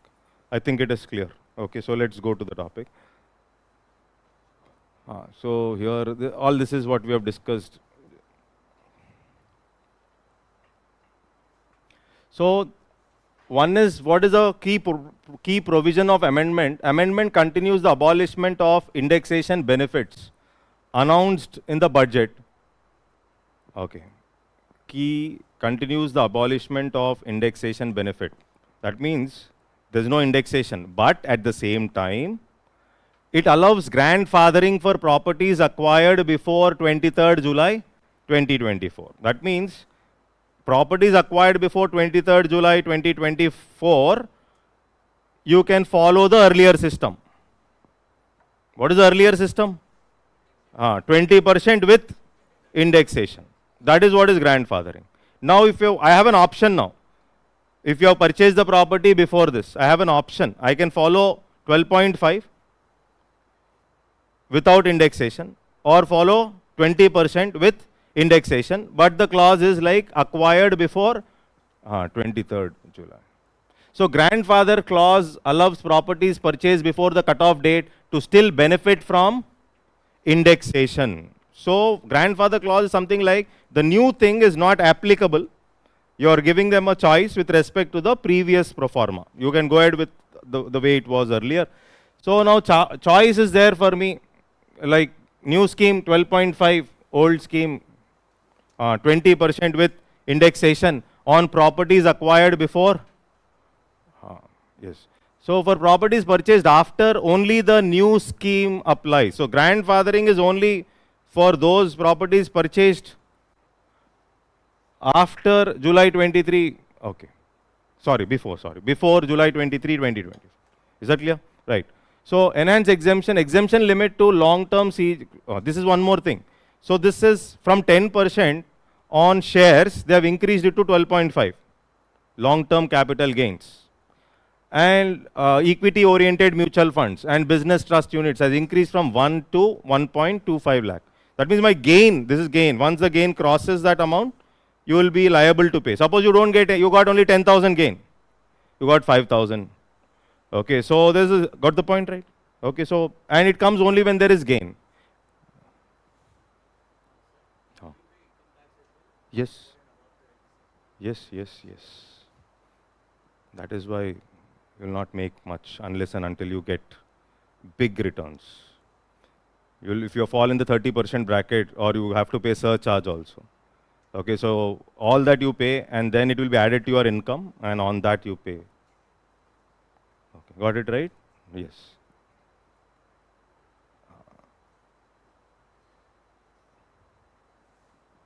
Already so many taxes are there, but again they want to why they want this tax, I don't understand. But since there was a discussion, I am discussing inheritance. Now, is there a need? If you ask me personally, I feel there is no need of any other tax. Already the existing taxes itself are creating lot of trouble. You talk to any economist or somebody who will understand economics, our consumptions are getting hit, middle class consumption power is coming down because of the tax situation. It is better either to be poor or rich, ultra rich. You should never be in between in India. This is what is the discussion going on, because you end up paying hell a lot of tax. But now inheritance tax logic was, of course, there was one tax which was called as estate duty, which came up earlier, 1953.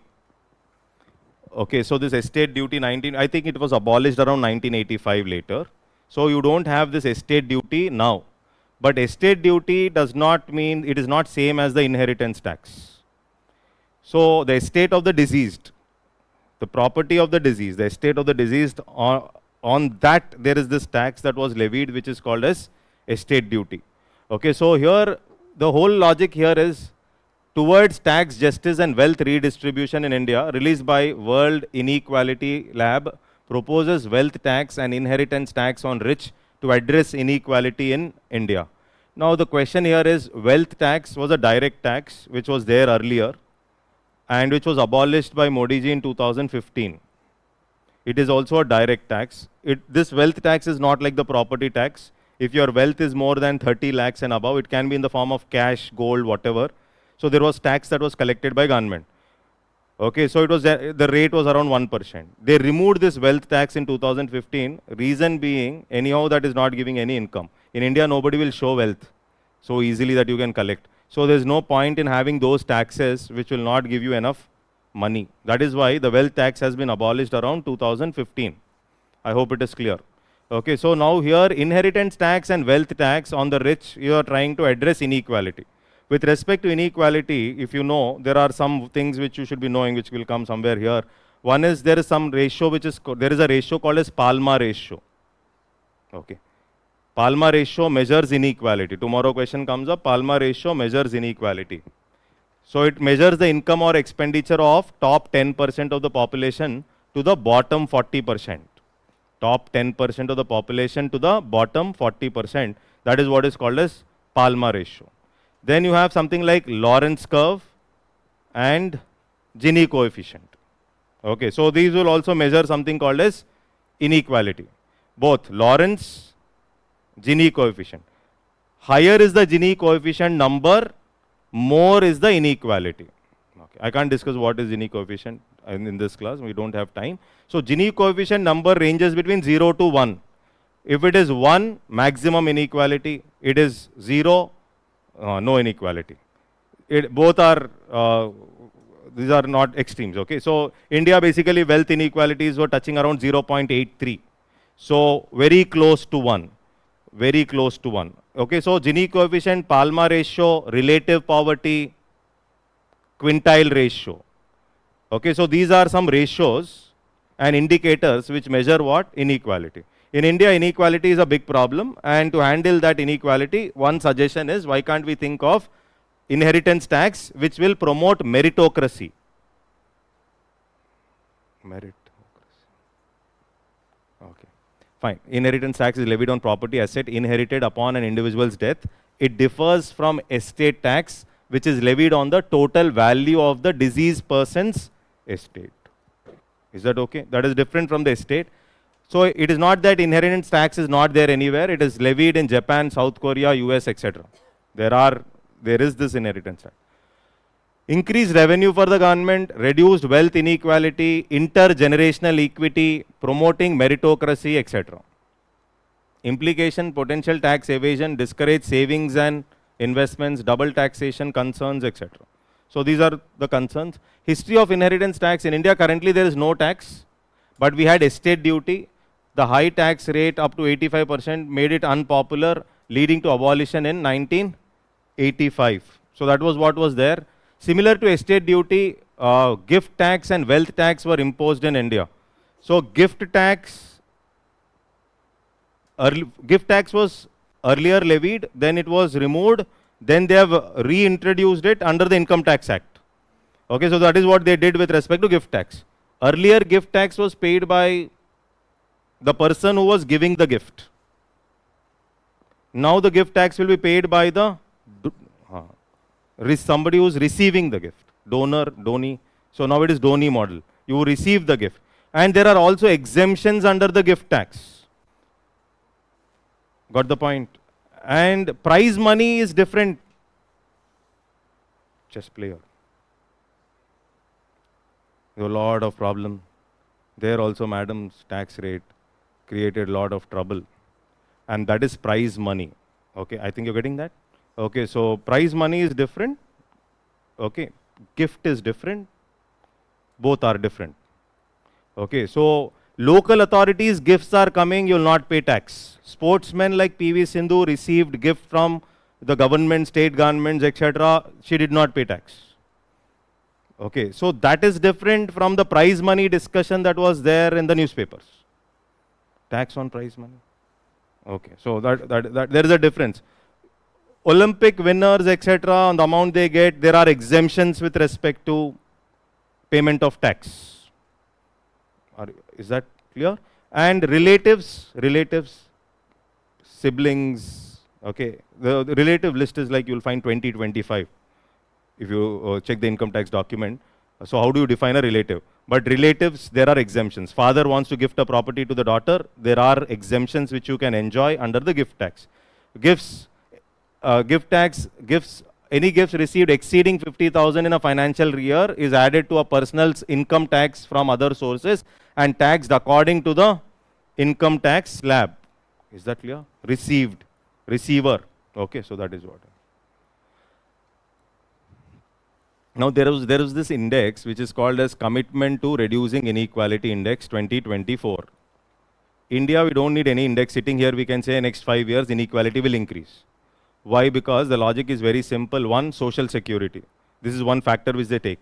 The second factor they take is public institutions, how public institutions are performing. Issues like corruption, etc. So public institution framework, social security, these things, stable jobs and wages. So these things, anyhow, there is trouble in India and therefore inequalities are bound to increase and see our rank. Okay, so this is one index which measures inequality. Clear? Okay. Understood, no? Next one. See, when we talk about tax evasion and tax avoidance, there are two words. Evasion is illegal. Avoidance is legal, but avoidance is legal because you're using the tax loopholes in the system. Unethical is, we think it is unethical. Okay, so we think it is unethical, but according to companies, they feel that it is a way of doing business. That is how they operate. But of course, now the problem here is, one is the handling the issues of tax evasion. On the other side, handling tax avoidance has become even a bigger problem nowadays. Are you able to get this? So, in the newspapers, you would have come across some words like, one is, this is again, it takes some time. One is we have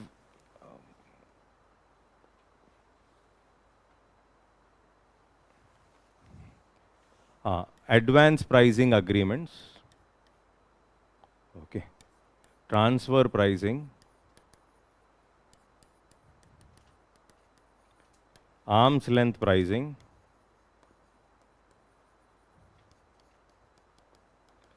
okay, so base erosion, profit shifting, you'll come across words like treaty shopping,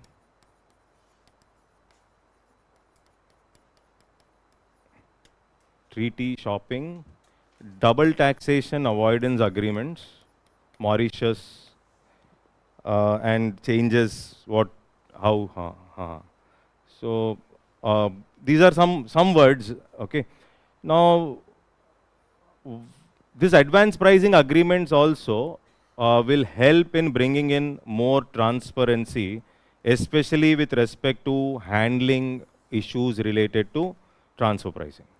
Okay, so transfer pricing is a pricing mechanism between two known entities. Vodafone India is selling shares to Vodafone Mauritius.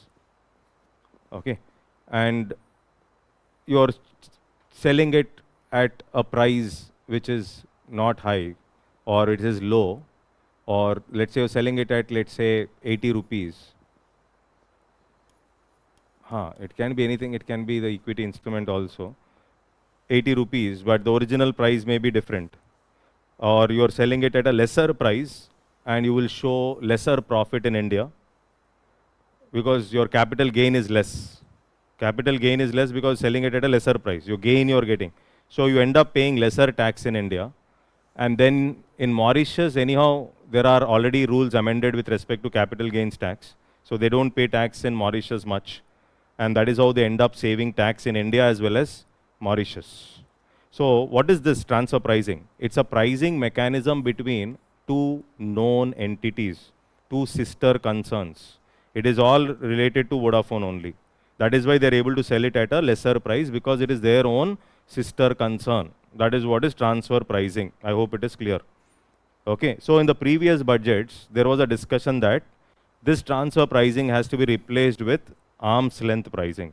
Arm's length pricing means treating this entity as an independent, separate entity. If it would have been Airtel, or if it would have been some other company, what would have been the price at which you are selling the share? Okay, so this is what is called as arm's length pricing. Arm's length pricing means you're treating that company as a separate entity, separate independent existence, not your sister concern. Then at what price are you going to sell this particular asset? That is what is arm's length price. Advanced pricing agreements is to avoid all this, the tax authorities sign agreements with these companies or institutions based on certain criteria so that these companies also don't resort to transfer pricing, and it will bring in more transparency in the system. Is that okay? Base erosion profit shifting is a mechanism of shifting profits from a country where the tax rates are low to that country, tax rates are high, to that country where the tax rates are low. You are shifting your profits. Is it better to show more profits in India, or is it better to show more profits in Mauritius? It is obviously better to show more profits in Mauritius. So you're trying to shift your profits primarily from that country where the tax rates are high to that country where the tax rates are low, which is called as base erosion and profit shifting. Is that okay? Another word here is treaty shopping. See, treaty shopping is something like, it is, I'll just give you, there are many types, but see, suppose there is a country A, there is a country B. In simple logic here, A does not have any agreement like double taxation avoidance agreement with B. They don't have any agreement. But let's say there is a country C. This country C is, let's say, Cayman Islands, or let's say it is Mauritius. They have a tax agreement with B. This country has a tax agreement with B. So instead of directly dealing, they open up their company here and they start doing transactions with B. And whatever profits they make here, because of the double taxation avoidance agreement, the profits they will shift from here to here, and they will be able to shift it back to A. So since there is double taxation avoidance agreement, double taxation avoidance means you're not going to pay tax twice. If you're doing business from entering in, suppose earlier I will tell you, earlier in 1982, India's double taxation avoidance agreement with Mauritius. India had a double taxation agreement with Mauritius, 1982, which was amended back in 2016-17. So that point of time, 1982, what was the situation is, if the investors are investing from Mauritius, that means if the investors are FIs buying shares and they are investing, let's say this is India. Okay, so if they're investing in India, Indian share market, and they are getting capital gains, they're selling it off, they're getting capital gains, this capital gains is not going to be taxed in India. Are you able to get this? This agreement says this capital gain will not be taxed in India. So these companies, even Indian entities, were trying to route their money through Mauritius, and that was the reason, one of the reasons why we used to get maximum FDIs from Mauritius.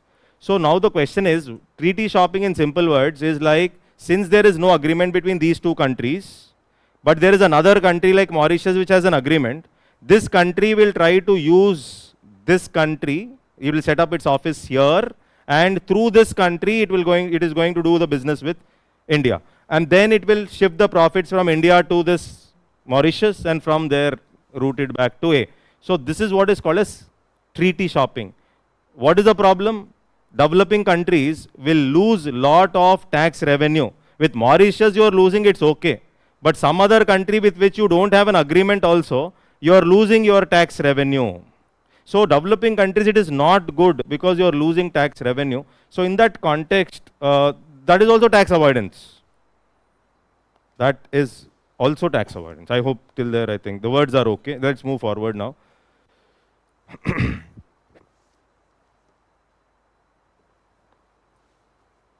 Advance pricing agreements are an agreement between a taxpayer and a tax authority. They endeavor to provide certainty to taxpayers in domain of transfer pricing. Certainty to the taxpayer in terms of transfer pricing by specifying methods of pricing. Clear agreement will be there. You can't sell it at some price. The tax guidelines should be very clear. Okay, so transfer pricing is the price of goods and services exchanged between companies that are under the common ownership or control. Common ownership. Okay. Advance pricing agreement helps determine the arm's length price of the international transactions in advance for a maximum of 5 future years. So you are signing this agreement for the next 5 years. You are going to decide what could be the appropriate or approximate arm's length price. Are you able to get this? What is an arm's length price? If you treat that entity as a different entity, then what would have been the pricing mechanism between these? So through calculation, they will arrive at some number. Arm's length principle states that price agreed in a transaction between two related parties must be same as price agreed in a comparable transaction between two unrelated parties. I treat them as unrelated. Then how am I going to price the product? Are you able to get it? Is that okay? So then, types of advance pricing agreements. There are 3 types. Of course, it's very simple. This is directly from the book only. Unilateral. That means here you have the taxpayer and the tax authority of that country. Taxpayer, tax authority of that country. Let's say India. Taxpayer, tax authority of that country. Bilateral, taxpayer, their tax authority and their associated enterprise and its corresponding foreign tax authority. 2 entities are there here. Taxpayer, you have the taxpayer, their tax authority, and associated enterprise in the other country, and its corresponding tax authority. Here you have taxpayer, tax authority. There you have taxpayer and there that entity's tax authority. That is bilateral. Is that okay? Yes. Then involves the taxpayer, multiple associated enterprises in different countries and their respective tax authorities. That is what is multilateral. Okay. Ministry of Finance notified advance pricing agreement scheme way in 2012 through insertion of sections not important, signed between CBDT and any person to determine the arm's length price for international transaction. Nature of the scheme, it's voluntary and it supplements, voluntary and supplements appeal and other double taxation avoidance agreement mechanism for resolving transfer pricing dispute. It is not pushed on you. You don't want any litigations issues with the tax authority. You can get into a agreement with the tax authority. You're signing that advance pricing agreement with the tax authority. That brings transparency and peace for the company also.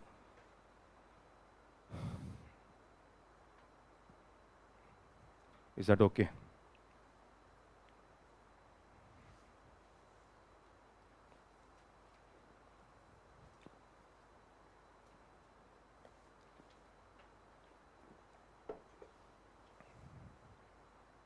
Okay, so here double taxation avoidance agreement. Why was it in news? This is because of amending are now still not ratified. Okay, so therefore important means okay. Okay, so here India and Mauritius signed a protocol amending double taxation avoidance agreement. Okay. First of all, what is this double taxation avoidance agreement?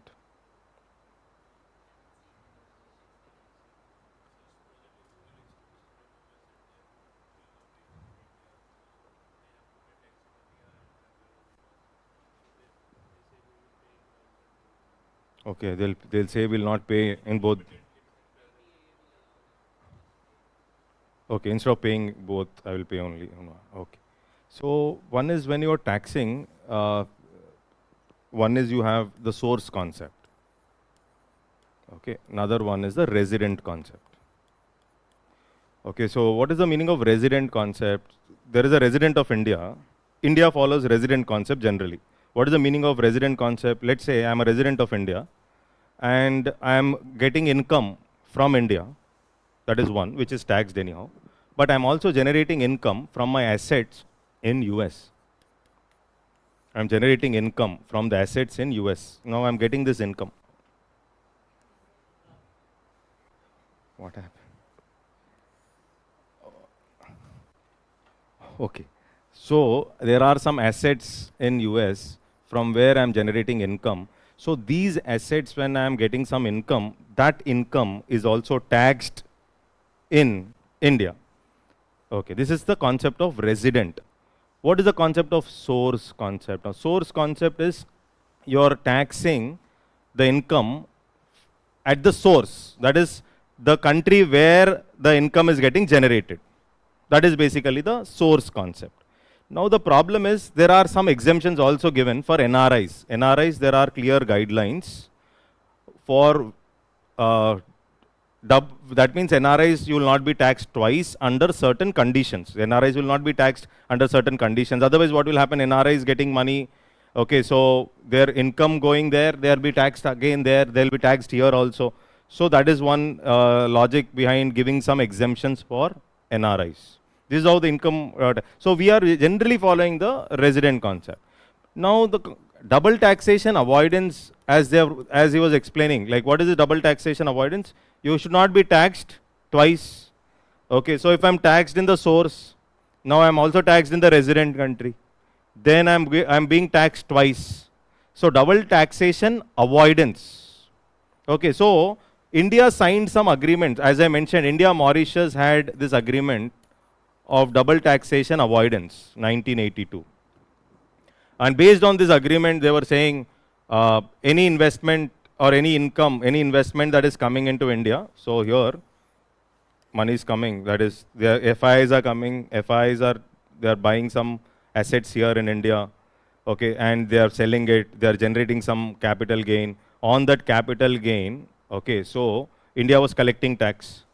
Now, because of this agreement, they said, okay, fine, India will not collect tax here. So it will not be taxed in India, but only you can collect the taxes in Mauritius. Anyhow, Mauritius is a tax haven where the capital gains tax is negligible, and therefore most of our investors were investing from Mauritius. They were also sending their black money, routing the black money through Mauritius, setting up dummy companies in Mauritius, pocket companies, and routing that money into Indian economy.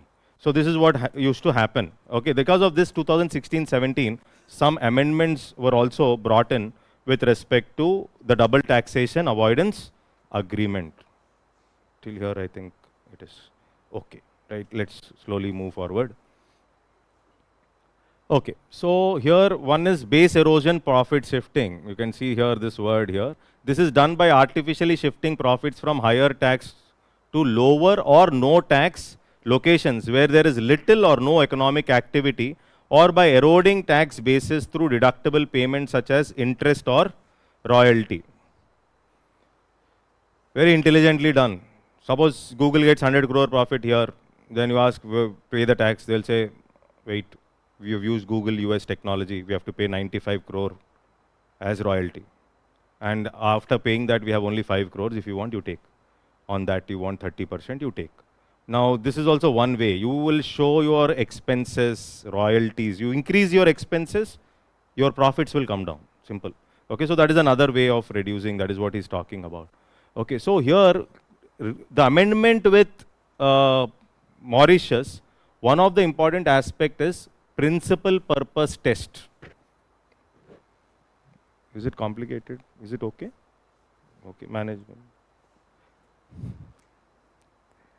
Amendment included principal purpose test to avail tax benefits under the DTAA, okay, to plug the abuse of treaty for tax evasion and avoidance. What is this? We will just read.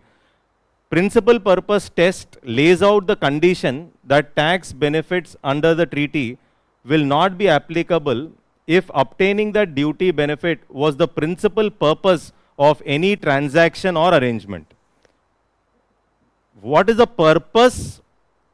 That is what a principal purpose test. Is your purpose itself is to get the tax concession, tax avoidance? That is the reason you made an arrangement of setting up company there.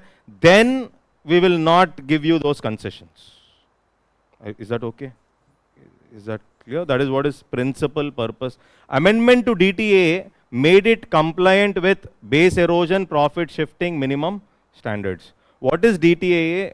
DTA is an agreement between two countries with an objective to avoid double taxation on the same declared asset in two different countries. DTA between India and Mauritius was first signed in 1982 and amended again in 2016. Promotes cross-border investment by reducing tax burden on foreign investors and ensures equitable allocation of right to tax between the source and the resident countries. Source is where the business is operating, from where the income is getting generated. Okay, so that is. Now here there is one more word, mutual agreement procedure. Okay, what is this mutual agreement procedure? It is an alternative available to taxpayers for resolving double taxation disputes. It is an alternative available to taxpayers for resolving whether jurisdictional or economic in nature. See, MAP is a mechanism laid down in the tax treaties to ensure that taxation is in accordance with the tax treaty.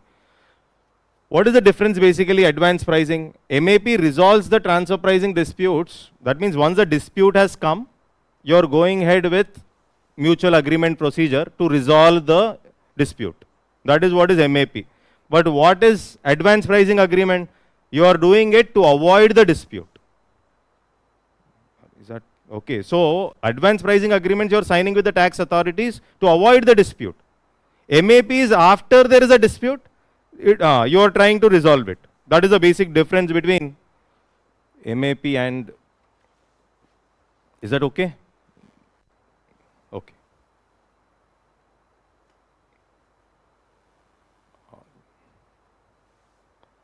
One homework. What is round tripping? You just go and casually check. Round tripping. I have discussed treaty shopping. Okay, that's right. Round tripping. Is it there now? Is it happening? Okay, so that is what is round tripping. Treaty shopping you have understood, no? Treaty shopping, round tripping, BEPS, these are words. BEPS already UPSC asked earlier. Okay. Now concept of global minimum tax. Okay, let's say if I talk about concept of global minimum tax. Heard of this global minimum tax concept? Okay, first of all I'll ask you one tax. What is this minimum alternate tax which we pay in India? Companies which are claiming themselves to be zero profit companies. Okay, so these companies basically have to pay something called as MAT. Either they pay MAT, what is the rate? Around 15% on the book profits, or the corporate tax, whichever is higher. Whichever is higher, that amount will be paid. Is that clear? That is about MAT. Then what is alternate minimum tax?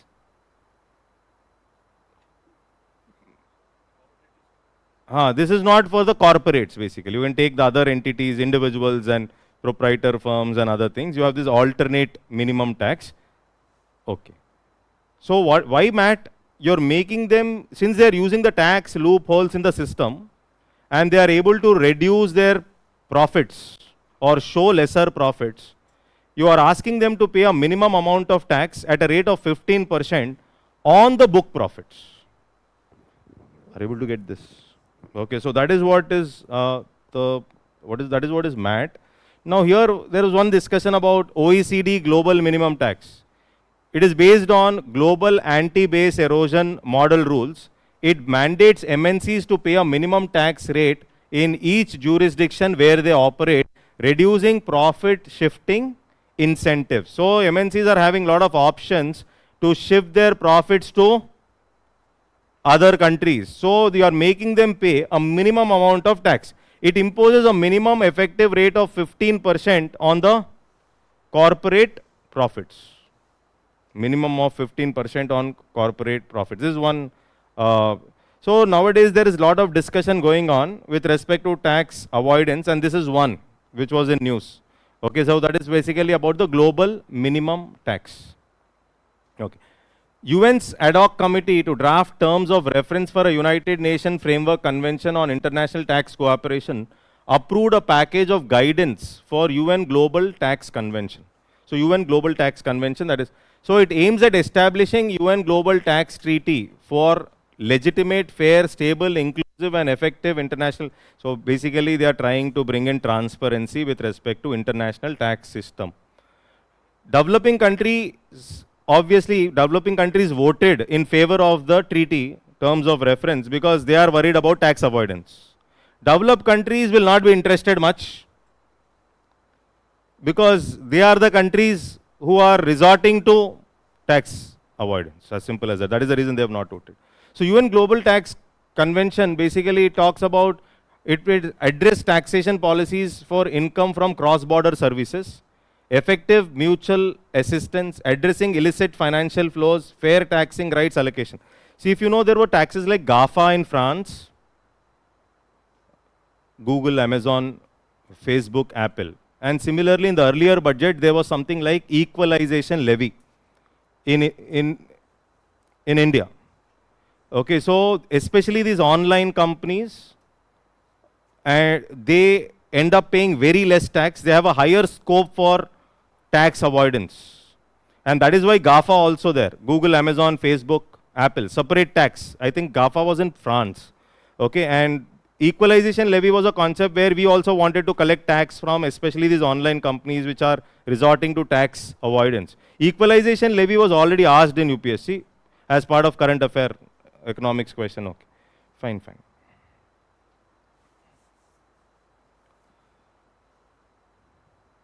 Multilateral convention to implement tax treaty related measures to prevent BEPS. Okay, this is not so important, but at least you will remember global minimum tax. It was there in newspapers continuously.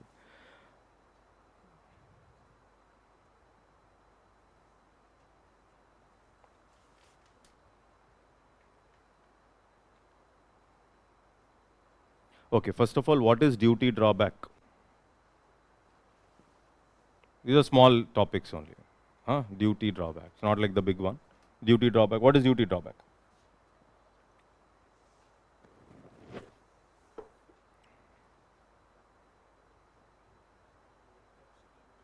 The duties which are levied, you are getting it as refund. Simple. Drawback. Okay. So here if you see, duty drawback under Section 75 of Customs Act rebates custom duty chargeable on imported materials or excisable materials used in the manufacture of export rated. When you read about our GST also, we will find that you will find that exports are zero rated. So that means whenever you are coming up with producing something to export, there are some concessions which are given on the taxes which we pay on input. It helps exporters offset some of their costs accrued during the export process, particularly in the supply or value chain. Okay, so Central Bureau of Indirect Taxes and Customs will electronically disperse duty drawback amounts directly to the exporter's bank account. It is facilitating something like easy mechanism where it will avoid something like it will reduce the cascading effect, number one. Number two, the taxes which you are paying on inputs is refunded, so your export cost will come down. It is a mechanism focused on promoting export. So Central Board of Indirect Taxes and Customs is under the Department of Revenue, Ministry of Finance. Factual. Okay. And it deals with tasks of formulation of policy and administration of matters concerning levy and collection of customs, central excise, GST, IGST and prevention of smuggling. Okay. These are all tidbits. Yeah. No, that's a scheme. RODP is a scheme. Duty drawbacks, yes. Now, what is windfall? Extra tax that is levied because your gain is too much. Okay, that is what is windfall. Abnormal profit. Tax that is levied on abnormal profit.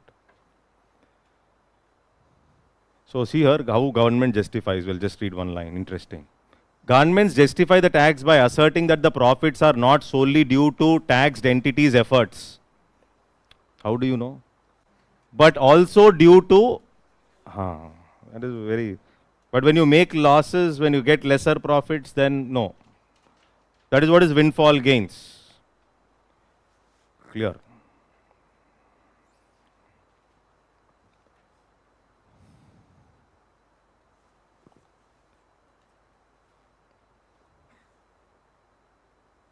Okay. Which page is this? Page number?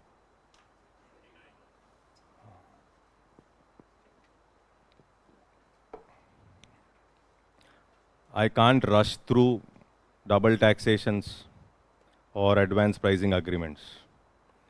It is impossible. Okay, so wherever there are topics where concepts are not there and it is quite simple, we can increase the speed.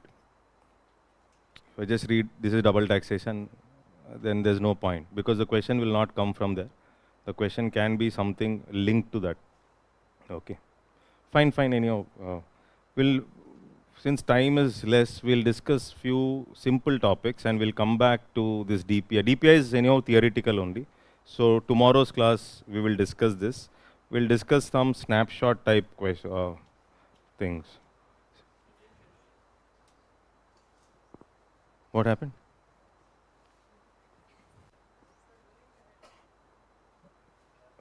What is the heading of the topic? There's nothing like link here. Project Nexus. Okay. So, UPI, this is the topic.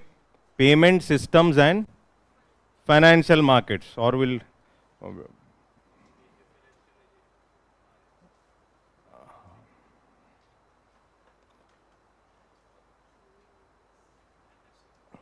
Okay, some topic. What is settlement cycle?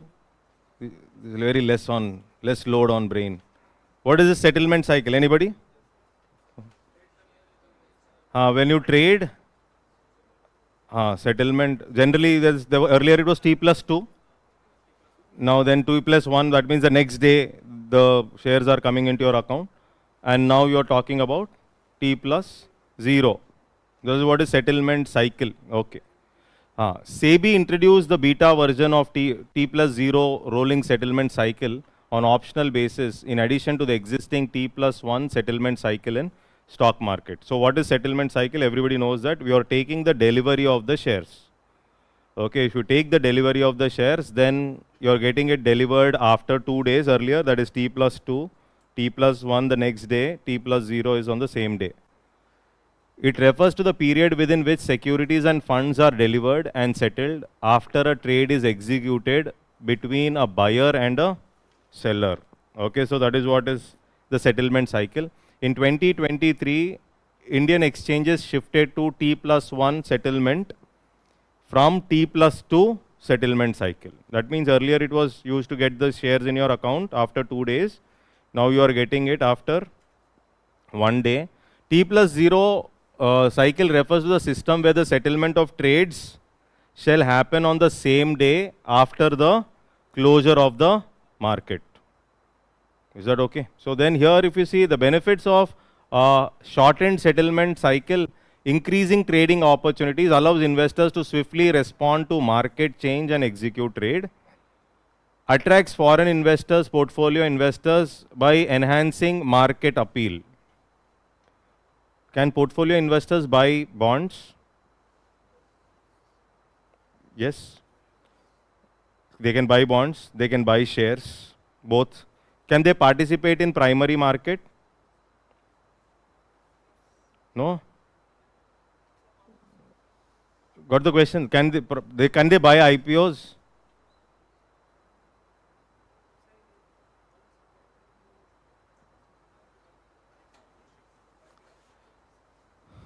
They can participate. They can participate in primary market as well as secondary market.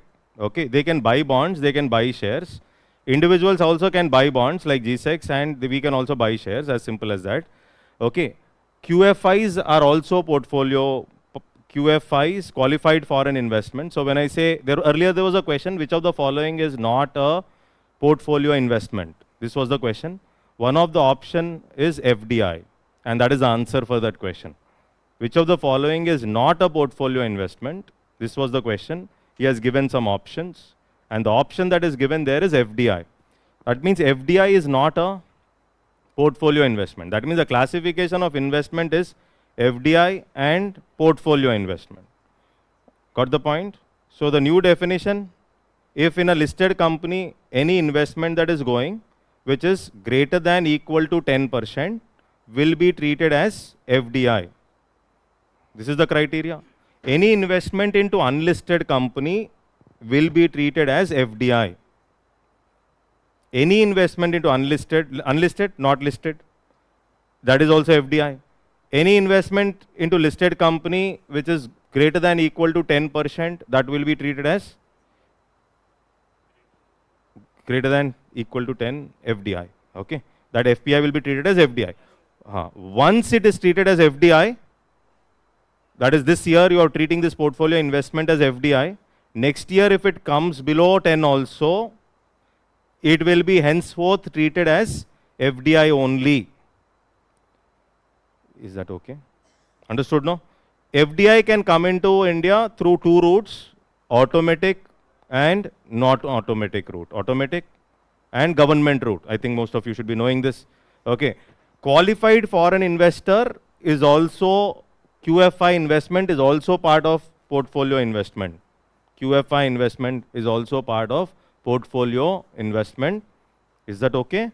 But QFIs buy shares in the Indian market as an Indian does. Not so popular. Earlier, after 2012, they wanted a lot of foreign investment. They said FIs are not sufficient. Let's bring QFI. So what is this QFI? These people can directly buy shares in the Indian market the way Indian does. So like we have a demat account, we buy.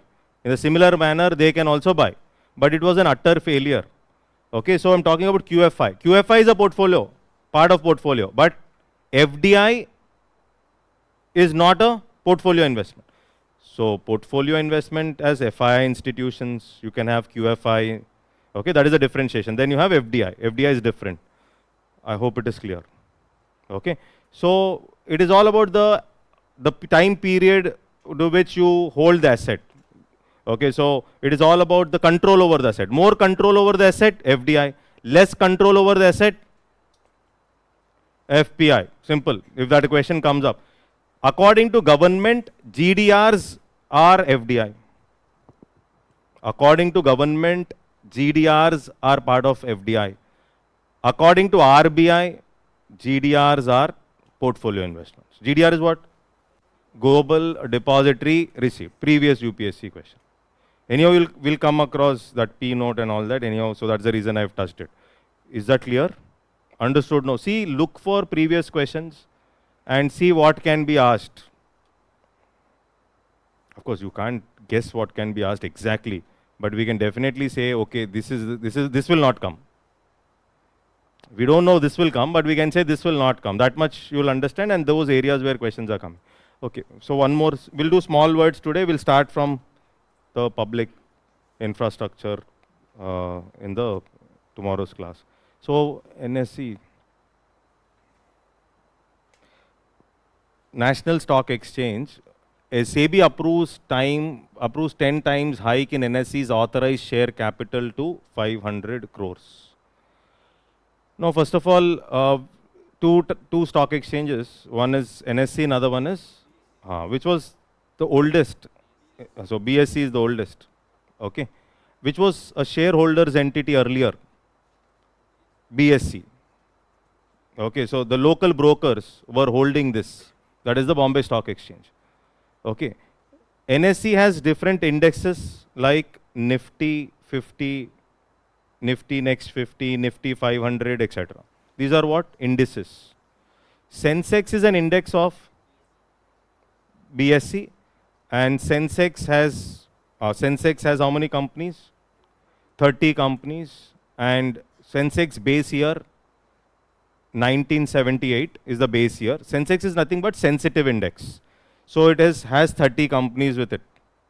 These are about some indices. No? Sensex is sensitive index. It's an index. Every index that is built has a base year. CPI, base year, 2012, right? Similarly, Sensex, it's a sensitive index. It has a base year. Okay, but Sensex base year is 1978. They did not change it. Okay, so that is what it is. Now see here, NSE incorporated in 92, recognized as a stock exchange by SEBI in 93 and commenced operations in 94. Stock exchange is a centralized marketplace where securities such as stocks, bonds and derivatives are bought and sold by investors. India's largest stock exchanges by market cap. Market cap is nothing but the price of the share multiplied by the number of shares which are freely floating in the market. Is that okay? Price of share multiplied by, so basically when we see in these indexes, the shares are arranged based on their market caps. Is that okay? Market capitalization. Market cap is nothing but market capitalization. Nifty 50 owned and managed by NSE is flagship stock market index of NSE. It consists of diversified 50 stock indices from various sectors of the economy. Okay. It is a pioneer in technology because first exchange in India to implement electronic screen-based trading. Okay, so and then NSE indices launched India's first electric vehicle index. Nifty EV. See, there are different indexes. Nifty has Nifty Pharma, Nifty Infra, Nifty Banking. Okay, so Bank Nifty, and many are there. So now you're talking about launch India's first electric vehicle index.